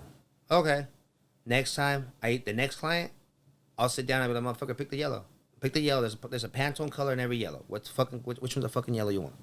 You know what I mean?" And that prevents it from happening ever again. Yes. You know what I mean? I might mess. One of my employees might mess up because they didn't know whether the client wanted a satin laminate or a gloss laminate. They just did the best. They just assumed. So off the L, Yeah. you learn, take note, and prevent it from. And try never to make that motherfucking thing happen again. That's a gem. Yeah, I love that. Yeah. So you're always you obviously want to prepare ahead as much as you can, but no one can really foresee the future. Yep. So you will, and especially as you're aggressively trying to grow, you will come into mistakes that you've never encountered because you've never been in a situation to make that mistake. 100%. So as you make that mistake, you make mental notes of going like, okay, well this person maybe got me because of this. Maybe I had to give a large discount because my employee did a satin instead of gloss. Well, you know what I do now? I go back and I throw away all of my order forms, and I go back on my computer and I put a little box that says satin or gloss. And that little box might mean nothing to no one. It means hundreds of thousands of dollars for me. Because what if I lose? I mean, what if the next job? Maybe this one was a $500 lesson, but I don't do anything about it. Yeah. Then the next time is gonna be a $5,000 lesson. Yep. I still don't do nothing about it. When next is a $50,000 lesson. How much fucking does this lesson need to cost me? Yeah. You know what I mean? So you gotta stop and be like, okay, why is this not running well? And the more you do that, next thing you know, you have the best recipe in town. And then people will ask you how you did it, and when you tell them it's because I fucked up a lot, they go, oh, well, I want to do that. I saw a post that recently said you're looking to hire a graphic designer at this time. Yes. And that you're aggressively expanding. Yes. How many employees do you have right now? Right now, inside of REVAMP, we have 7 employees. Then we have 3 subcontractors. That's usually our electricians, our boom loom operators, some sales reps, and then we have a partnership with an apparel printing company. Mm-hmm. They're their own thing. And then I have a couple employees overseas that help me do a little bit of like technical graphic design work, some IT work. We are always hiring because creativity is always evolving. So having young blood, having innovative designs, having people who are passionate about their career is only beneficial to me and the companies that I service. You know what I mean? I'm always hiring. Unfortunately, sometimes you have to let people go, but you're always trying to find the best of the best, the greatest of the greatest. Even though I do keep up 1 or 2 technical employees outside this country. It's not because I'm trying to save a dollar. It's just because it's more efficient for me. Mm-hmm. They're usually in another part of the country where they work at nighttime. Where it's nighttime here, it's daytime over there. Yep. So they allow to do all the little technical stuff. So when my graphic designers show up in the morning, they can just take over. But I am very big on having in-house designers, hiring locally, watching people evolve, promoting within, creating. And I think I treat my employees the way that I wish my employer would have treated me. The culture. So the way that I think I should have been treated as an employee is really, really strongly in the way that I treat my employees. Sometimes I have friends that go like, well, you shouldn't have to do that. Why? I shouldn't have to do anything, motherfucker. Mm-hmm. But I think that when I was doing it, when I was an employee, if they would have done that, they would have kept me. Yeah. So what can I do to keep them? And a lot of things I don't even ask for, but I just go, I know what happens when you get treated like this. Yes. And if you're an employee of quality, you shouldn't be treated any less than what you're worth. You know what I mean? You should, and if you're an employer that used to be an employee, you should never forget that at one point you wish you would have been treated nicer, or you think you were treated with more respect. Nice is just a formality. but respect is universal. You know what I mean? It's almost like the saying, you reap what you sow. You reap what you sow. You create. I have employees that have worked for me for a few years. They leave. My coolest thing is when people leave and they start their own thing. I've never seen this competition. I love that. If I have an employee, just real quick, shout out to you, bro. I love that you said that. Yeah, I love that you said that. There's just so much money for everyone, brother. I'd rather you leave me and me be an inspiration for you to be like, man, if this motherfucker did it, I could do it too. You know what I mean? That excites me. I'd rather you leave me for yourself than you leave me for someone else. You're a rare breed, Razi. Rare breed, bro. and they'll tell you, like, the proof is in the pudding, man. I have guys that work for me. They leave, they come back. They're like, hey, man, you know, like, I've been doing my little design work. You think I can print with you? Yeah, of course, man. I'll give you wholesale printing. Or even if they go like, hey, man, you know, I actually started my little designing. I bought my little plotter.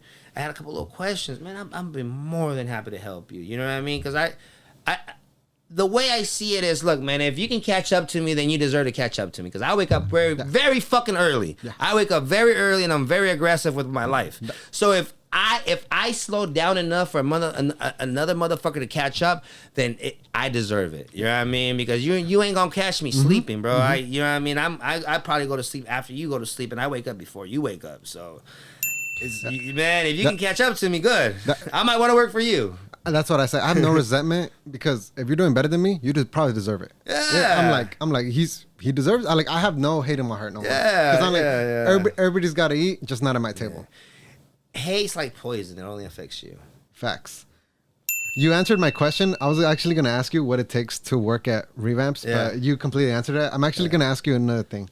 What's your take on like hiring family members? Do you think it's like a good mixture because you guys know each other, or you think we should separate business and like close friends? I don't think either one is wrong because I know a lot of people that have family businesses and they work really well because everybody has their heart in it. Yes. And everybody wants to see it succeed and everybody's willing to sacrifice everything they have for it. I have seen businesses that they break and families get destroyed because some type of jealousy happened, some type of miscommunication happened. So there's not really a right or wrong way of doing it.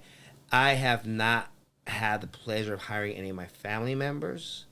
My little sister graduated UOP to be a teacher. My little brother's going to UOP for something. I think he's going to be an attorney or a doctor. I don't remember which one. Hey, shout out to them, man. That's amazing. My mom's the title of success is what we tell her. But yeah, I haven't had the issue to do that. My mom has offered to come help me clean, but that usually just means she needs a little money, so I just give it to her.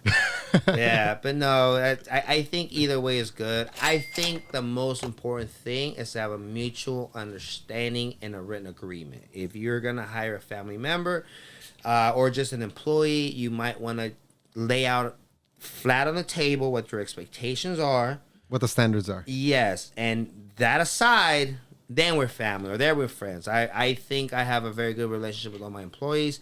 I try to treat them like family because I see them for 8 hours a day. I take a vast interest in their lives. I am not nosy where I'm just like, oh, what are you doing at home? But I do, if I do see there's something that's bothering you, I do ask. I try to be understanding because everybody has a personal life.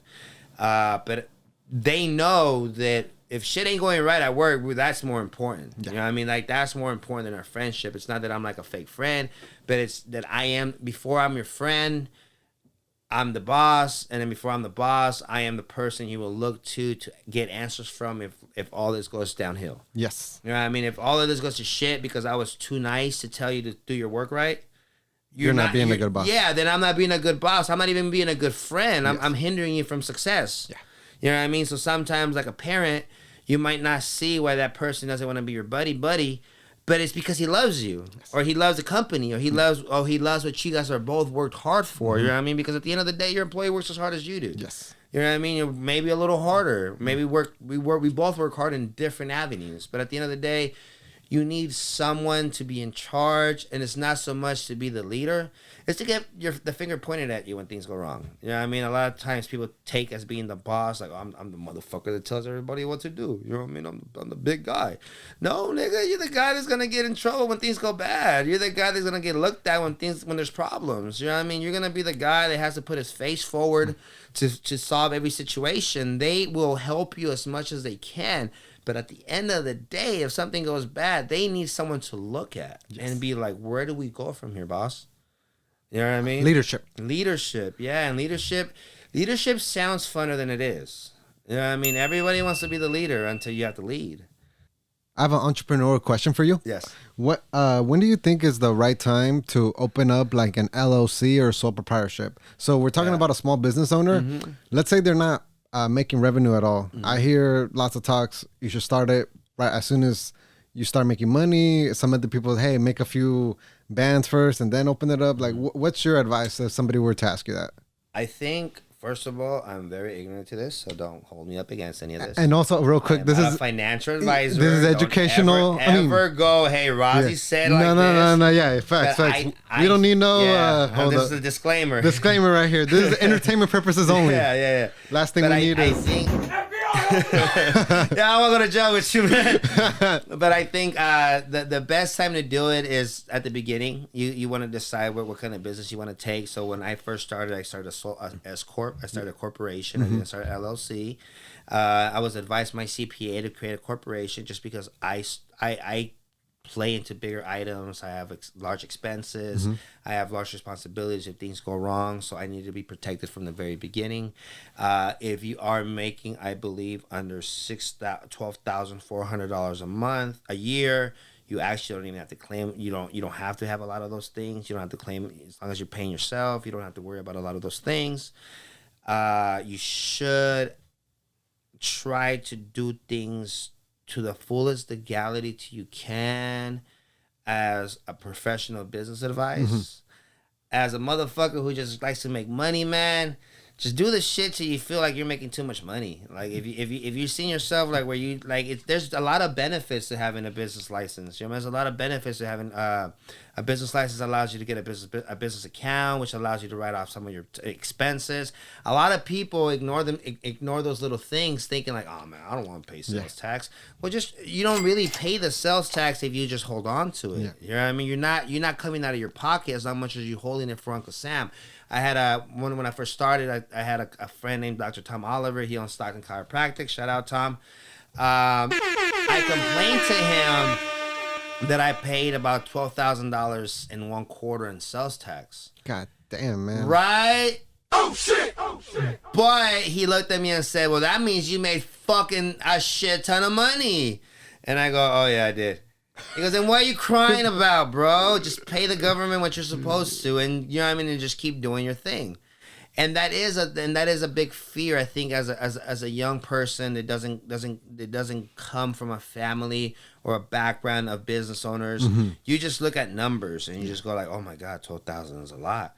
Yeah, but that was 9% of what I made of the revenue. Yeah. So if you look at the numbers, you go, yeah, what the fuck are you crying about? Yeah. Like you're lucky. Exactly. You're lucky. Yeah. You're lucky to pay that. Exactly. You know Even though it hurts. Yeah. Like. But it shouldn't. It only hurts if you're not organized with your money, and that's what I learned too. You know what I mean? If I would have just blew those $12,000, then when it's gonna give them to the government, I'd be like, well, I don't have them. They was like, I don't give a fuck. Go get them. That's the government. The government don't play, man. Don't cheat the government, man. Do bend the rules as much as you can possibly. I'm not saying fucking overpay, but do it right, because man, don't take those L's, guys. No, they will come find you. They will come find you. They will call your friends to find you. They will call your mother to find you. They get their money. You ain't escaping the government. I mean? No. Them people you want to take care of. Now, another entertainment question. Yes. A brick and mortar business which you own. When do you think it's the right time for a company to I feel a lot of people start off mobile or like online, and then they take that leap into renting out a spot. Can you give any entertainment value with that? Like, when do you think is a good time, or do you recommend it for certain businesses? I think you should always try to figure out what's the most cost efficient way of doing things without losing revenue. So if you have a business that requires people to come and look at your items, you need to figure out how to get them to be comfortable when they come in. Back to like the Starbucks mentality. You don't want to be trying to sell $6 coffee out of a gas station because you'll fail. They had to get that multi-million-dollar building. You know what I mean? They had to spend about $1 million to make $6 at a time. You know what I mean? You want, but you do want to do things as efficient as possible. If you don't need one, don't fucking get one. You know what I mean? It's not a bragging right. Fucking $4,000 a month for a building is not a bragging right because that also comes with the PG&E. I do like $1,000 a month in PG&E. I do like $4,000 in rent. I do another fucking. I do insurances. You know what I mean? I gotta cover all these other things. You putting yourself in a situation just to brag is never a good idea. You want to do it the most cost efficient way unless it's incurring into your income because you also don't want to be cheap. You don't want to hinder yourself from growth because you just don't want to take the leap of getting the building. If you require a building, get the fucking building. You know what I mean? Suck it up. If you need to sleep in that thing, sleep in that thing.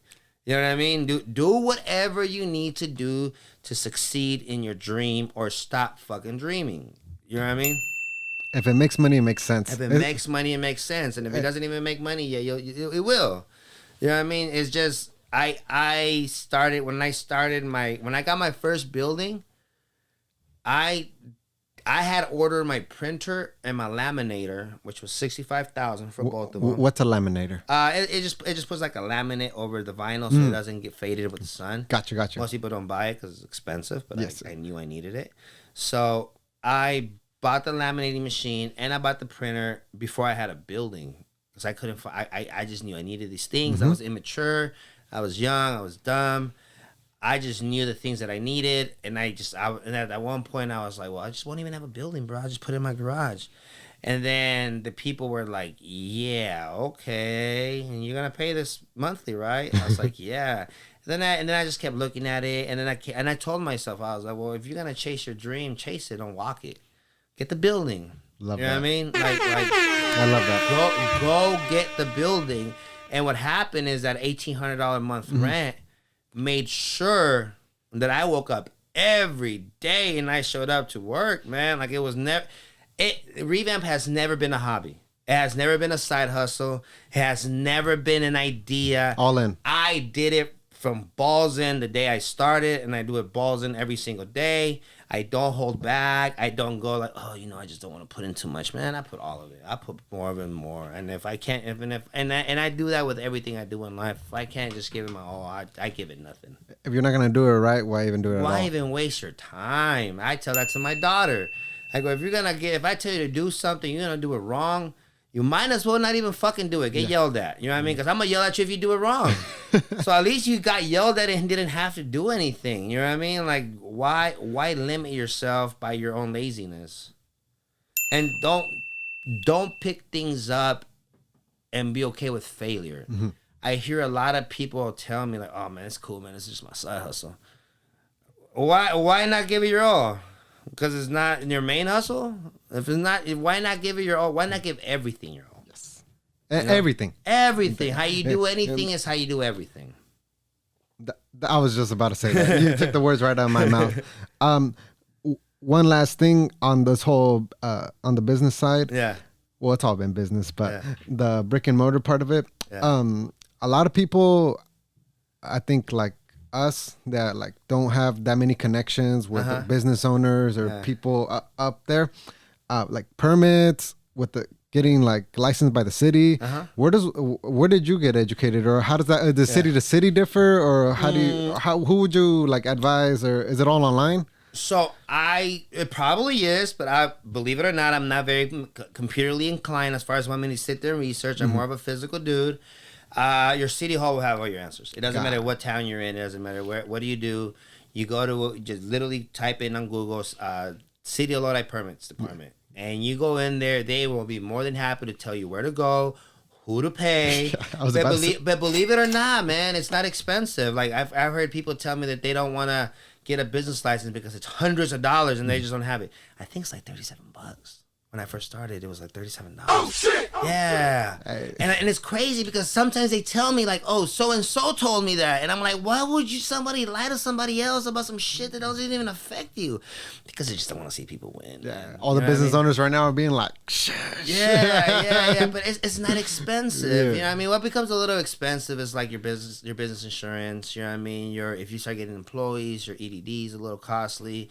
You got to pay employee taxes, but my biggest suggestion is research your field and understand what people are charging, and never come in with the mentality that you're gonna cut everybody out. That you're gonna be like, oh, these people are gonna fuck. They don't even know I'm gonna do it for hella cheaper.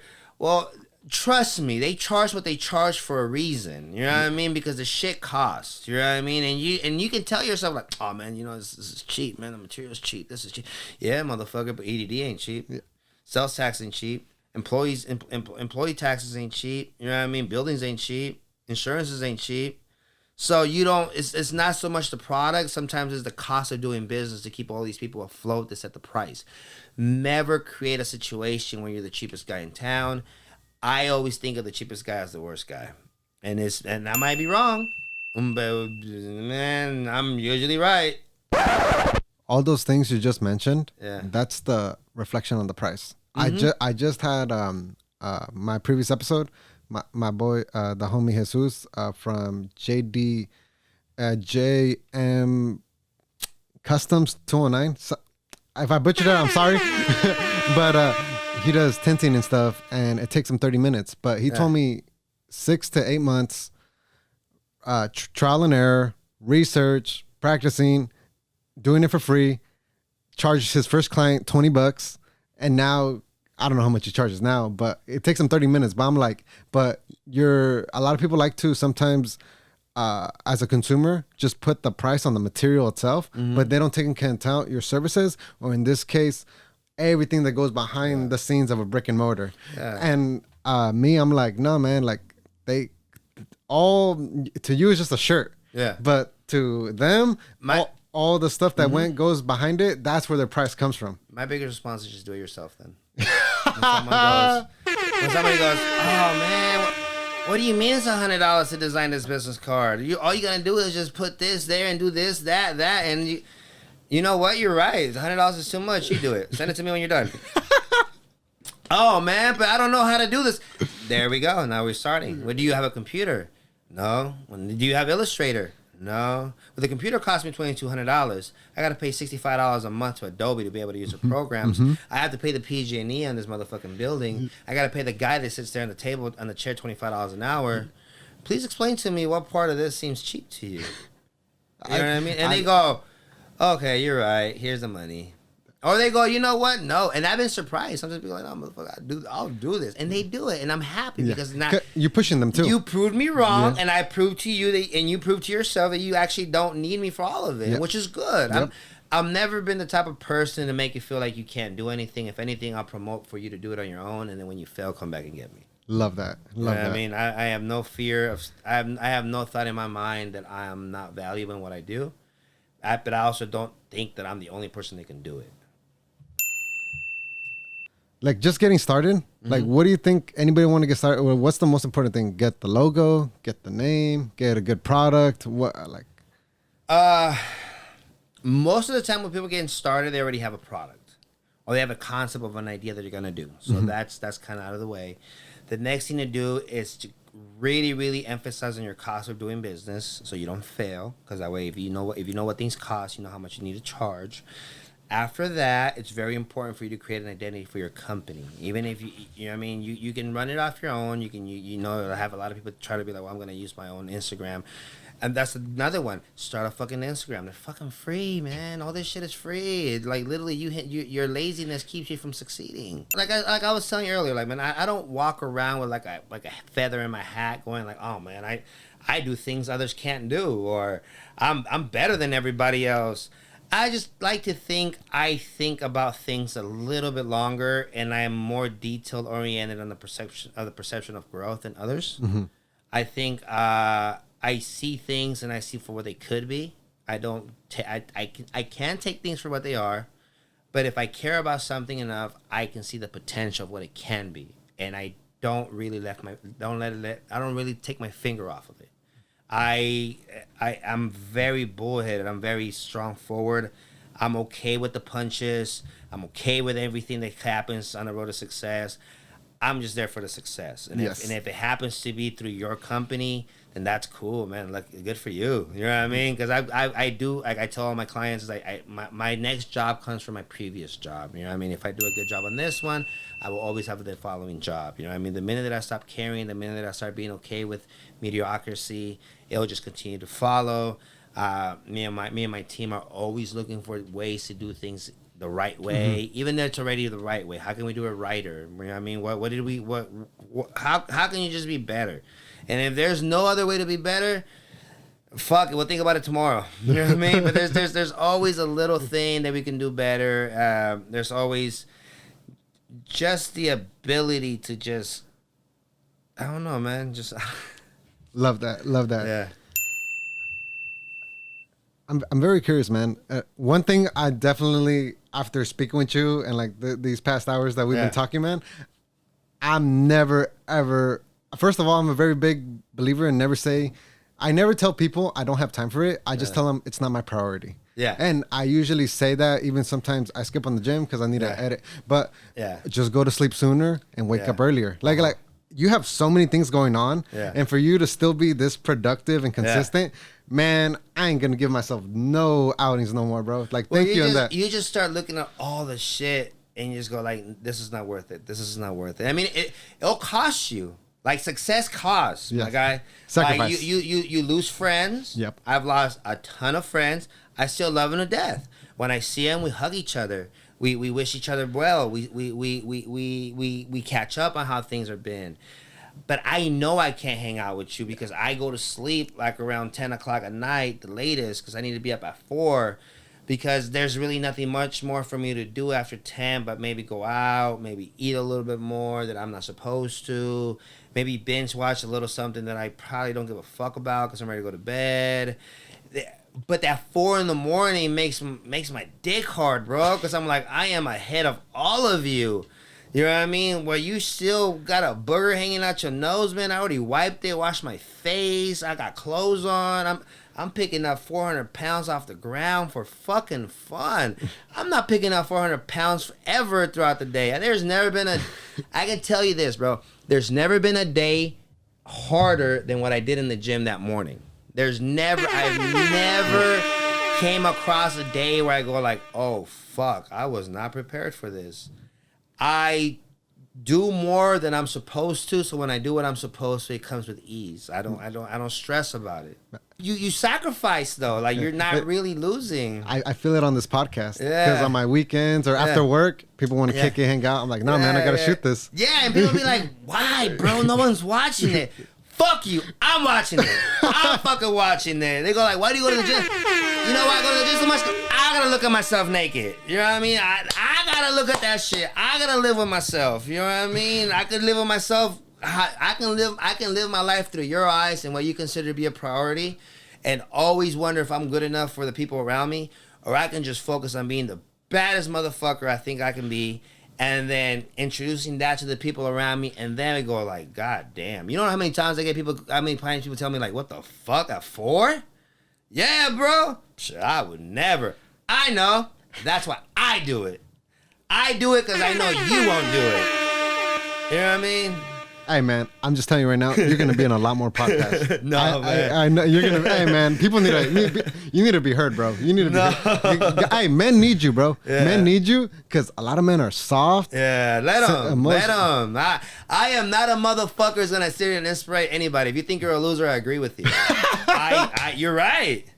If you think you're a loser, I think you're a loser too. Prove me wrong. Love that. Prove me wrong. You know what I mean? Man, my mom told me my mom told me to do these things. My family told me to do these things. My friends when I was younger would tell me to get my head out my ass so much. I never did it. I would stick my head even further to prove them wrong until I decided. Love that. Until I told myself that was enough. Until I told myself, like, you know what, man? Are you tired of being a bum yet? Mm-hmm. Like, your friends are progressing on you. You know what I mean? Like, I didn't come from a rich family. Like, I don't get to lean on anybody. You know what I mean? You don't have a net. I don't have a net. I don't have a net. I don't have a degree in anything. You know what I mean? I don't. You're not playing it safe by any means. No, I don't, man. I don't. If I don't kill, I don't eat. You know what I mean? I don't have any assistance in any way. You know what I mean? It's 100% on me, and which is fine. I am so fine with that. I am better off knowing it's 100% on me than going like, if this does not happen, I'm going to starve. There is no this. If I don't happen, I'm going to starve. And I'm going to happen every fucking day. I'm curious. So, to you, honestly, I can tell you love your life. I love my life, bro. I can tell. Is there anything, quote unquote, you do like behind the scenes, like that you consider like your personal enjoyment? Like your leisure time? Like, do you do it, or is it just your routine is that? That's it. That's it? I wish I can tell you that I do something on the side to make myself happy. I think just working out has given me such a clarity in life, and that I'm just satisfied. Like I take a vacation here and there, but then I always ask myself, is a vacation from what? Like you already live the life you want. You already do the things you want. I'm not a big laying around guy. I'm actually the opposite. Mm-hmm. So I don't find like laying in the beach enjoyable. If I know that's drinking margaritas. I know that's hella weird because everybody's thing is like, I know everybody's idea of success is laying by the beach drinking a margarita. How many fucking times can you do that though? And for how long? Yeah, for how long? So you develop cirrhosis from drinking, bro. Then are you really in the beach? Yeah, I mean, like I find it very not stressful, but very uncomfortable just to lay around and do nothing. I don't enjoy that. Because you're just wasting time. Yeah, I'm like one of those work dogs. Like if you don't give me something to do, I'm gonna destroy your house. I'm gonna ruin your life. I'm gonna ruin my life. You know what I mean? Like if I don't have a constant, I need to do this, do that, do this, do that. I need to make sure that somebody's looking at me and making sure I'm being successful. I want somebody to tell me to do these things right. I want somebody to tell me what to do. I want to tell myself what to do. If I don't continuously find hills to climb, I will go insane. I used to go hiking, bro. When COVID started, people started going hiking to the little hills, the Mission Peaks. Motherfucker, I went to fucking Half Dome. I went to Clouds Rest, dude. I was doing 19-hour hikes, bro. I would start at 4 a.m, and 9 o'clock at night. I had to be dying, but that's my joy. Yep. Yeah, I mean, I've gone to Yosemite so many times, bro, and I've never seen the tourist section. I've gone up a mountain so many fucking times, 10,000 feet elevation. I've hiked in the snow. I was trying to do mount climbing, but I'm too heavy for that shit. You have to be skinnier. But I don't know why I'm like this, but I very much enjoy I think I have just like a large amount of testosterone and energy where I have to do. Like I have to do. I find enjoyment in doing. I like being dependent on.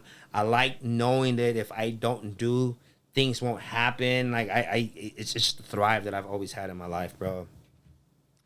And you have undeniable proof on everything from how you present yourself to everything that you carry on your back, man. Yeah. It's undeniable proof. I have a fear of failure. I live with a very constant awareness that if I can get old and have nothing to show for it. Mm-hmm. And that's sad. It's sad for me. It's not something everybody should think about because it is a very, very crazy way of thinking because you should really enjoy what you have at the moment. Yes. But I don't. I think about like, man, what does my mom want to think of me when I get older? Is she gonna be proud of me? What are my peers gonna think of me? I'm a big believer that you should be judged by your peers, by the people that you entrust with you entrust with your love, with you entrust with your confidence. You should have some people around you that go. You can look back and be like, "What am I doing, bro? Am I doing it right?" I have a lot of good friends. I have a couple of friends that become brothers in life, where I trust them. Where I don't even question it. Yep. If you tell me, nigga, you're fucking up, and I take a notebook out and go, where, how, and what can I do to better? Because you're not gonna sit here and criticize me unless you have advice. Yes. If you're just gonna sit here and tell me what I'm doing wrong without giving me at least any type of suggestion what I should do to fix it, then shut the fuck up. Don't bring up a problem without giving a solution. Yeah, because I'm already hard on myself. Yeah. You know what I mean? I don't need you to come here and just tell me what's wrong with me, unless you're also coming with an idea of how to make it better. You know what I mean? I'm all for telling me that I'm wrong, because I agree with you. You know what I mean? I'm the first guy to tell you, yeah, I could do things better. But unless you're gonna tell me how I can fix them, don't fucking tell me shit. Love that. Wrapping up here, man, I gotta ask you, if you could study or learn from anyone in the world, dead or alive, who would it be? Like, who would you want to mentor or like to spend a day with, or is there anybody like that you would want to like meet or do have? I've always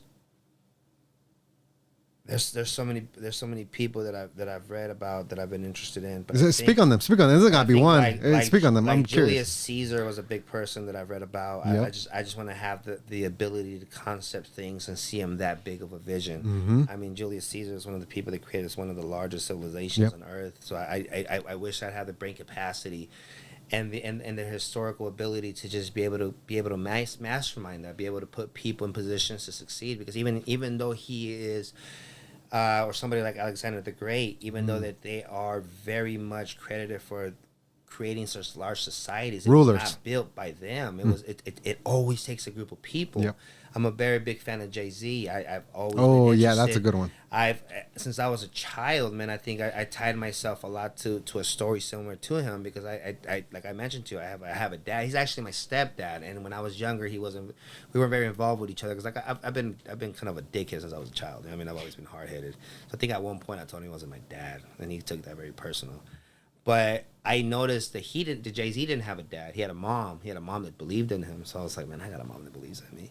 You know what I mean? And I noticed how he took something like the rap career and he turned it into a corporate thing. You know what I mean? He took the fame from rap and open businesses and co-signed. That's where I learned to split the pie. When the motherfucker gets a cognac, but it's not really his cognac, it's some other cognac company. But because he has a bigger name, they'll give him 50% of the shit. Yeah. You think Jay-Z knows how to make cognac, motherfucker? Maybe he don't give a fuck how cognac's made. He probably don't even drink, bro. Half of these motherfuckers you see doing drugs or talk about doing drugs, or you see they don't do that. They don't do that. You just need to sell the item, bro. It's almost like the UFC fighters, when as soon as they win, they give them an energy drink. Yeah. Or like The Rock and Kevin Hart, like coming out with liquor. Like, I don't think they're drinking like that. Yeah, I'm guarantee you. I'm sure they might have a sip or two, but they're not drinking it more. You're drinking it way more than they're drinking it. You know what I mean? And I noticed that, and I noticed how, and I'm a big fan of people like that. Fuck, the lady that invented Spanx. I don't know her. I don't know much about her, but I mean, she took leggings and fucking made a multi-billion-dollar business. How come the other motherfuckers didn't do it? What sparked her brain into making it into a multi-billion-dollar business? The motherfucker that made a Snuggie. I mean, Poncho's been around my whole life. What'd she do? Put a hood on it and made it softer? Yeah. Why the fuck a Mexican dude didn't come up with that? You know what I mean? It's really just an outlook in life. I don't think I want to learn anything from anyone as much as I just want to see their perspective. You know what I mean? Like their point of view. Yes. Like I want to see, like, when you saw these group of people, what enticed you and to get them to believe in you? Like what made you believe in yourself so much that you got these other people to believe in you? You know what I mean? What did you study? What was the fundamental basis of your ideas that created such success or such a lineage to it? You know what I mean? I think I can teach you how to do things. I can teach you the basics of things. Like I can teach you how to use a measuring tape. I can teach you how to cut wood, but I can't teach you the passion for carpentry. You know what I mean? So because I'm a successful carpenter, just because I teach you how the tools work does not really mean that you're gonna be a successful carpenter. That comes from within. Like that's your mentality. Yes. Because usually a person that's really good at one thing could have been good at other things. They just picked that thing. You know what I mean? So the concept and mentality and your outlook on life is really what creates success. Because before I did signs, I used to sell bootleg shoes out of my truck. Yeah. And I used to do that flawlessly. And you could have been the best bootleg seller ever. Yeah. I could have been like, you know what? Reaching out to these companies and trying to develop relationships in my community and working hard to get people to believe that I exist is too hard, man. I'm just gonna make fake Nike. I'm just gonna make fake Versace. Yeah. And I could have done that, and I could have been successful. I worked at the flea market already, so I already knew the wholesalers. I already knew who to dump it to. But I was like, there's got to be more to that. There has to be more to this. You know what I mean? There's and a lot of people short sell themselves because they don't just see the more to it. If anybody has a nonprofit, if anybody has a children's event, I'm really big into giving things to the community. I'm only one person, so I can't be at all of them, and I don't have a lot of free time. But if you have an event that you're doing, like a back to school drive, I do those once a year. Shout out to Gabe, Poor City Give Back Project. We're having a backpack giveaway next month. Oh, really? In July 16th. How can somebody donate to that? I'll share the flyer. Let me know. But yeah. So I do believe in giving back a lot. A lot of times people are like, bro, how do you even make money? It's so funny because the more you give, the more you get back, man. The more you're out there for the people you just create an army. Yeah. Honestly, like if it cost, you got to pay the cost to be the boss, man. You can't expect people to do things for you without you ever doing things for people. You will get a few bones thrown your way, but after a while, people are gonna ask you, man, what are you doing? Like, what are you doing for us? Yes. You know what I mean, and you can't be selfish. You can't. If you give with your heart, you can ask with your heart. You know what I mean, and the people will give it to you. You know what I mean? It's those people that don't understand that concept that end up feeling like they're not getting any help. Yes. Before you ask yourself, why am I not getting any help? Ask yourself, well, who have you been helping? So, as we come to a close here, Razi, what does the future hold for Revamp Signs, 209, and Bud Brander? What's the future hold? We're almost halfway through the year. Yeah. Anything you want to close out with, or what's the future hold for you guys? For Revamp Signs, right now we're trying to figure out an internship program where we can get some younger adults to come in and just create a nonprofit. I always pay my employees. I don't believe in getting free interns. We're just trying to educate ourselves more in the community, bring ourselves closer. We're trying to start off a project called Revamp Stockton. We look for ways to help the community out. Maybe start a few murals. Maybe throw in, like I said, maybe start some do some giveaways. We do promotional items. Love that. We're trying for Bud Brander. We're just trying to keep it going, man. The marijuana business is forever evolving, man. Yes. One day they went bags, one day they went jars, one day went on tubes. But I think in trends. Yeah. But I think the one that never changes is that everybody needs the advertising portion, the branding aspect of it. I think one of the things that made us very successful in Bud Brander is that you weren't just buying stickers from a guy with a printer. You were buying branding from a gentleman that owns a branding company. Yeah. So I wasn't just a guy that bought a printer and just said I want to make my stickers and makes a quick buck. I'm actually a person who takes branding very seriously, who implicates it in his life, who does it for large companies, not just the marijuana industry.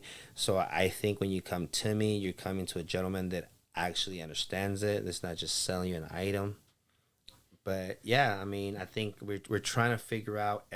I really try to figure out how to make my employees happy as much as I can. So like whether we create a commission program, whether we create we're trying to figure out how to.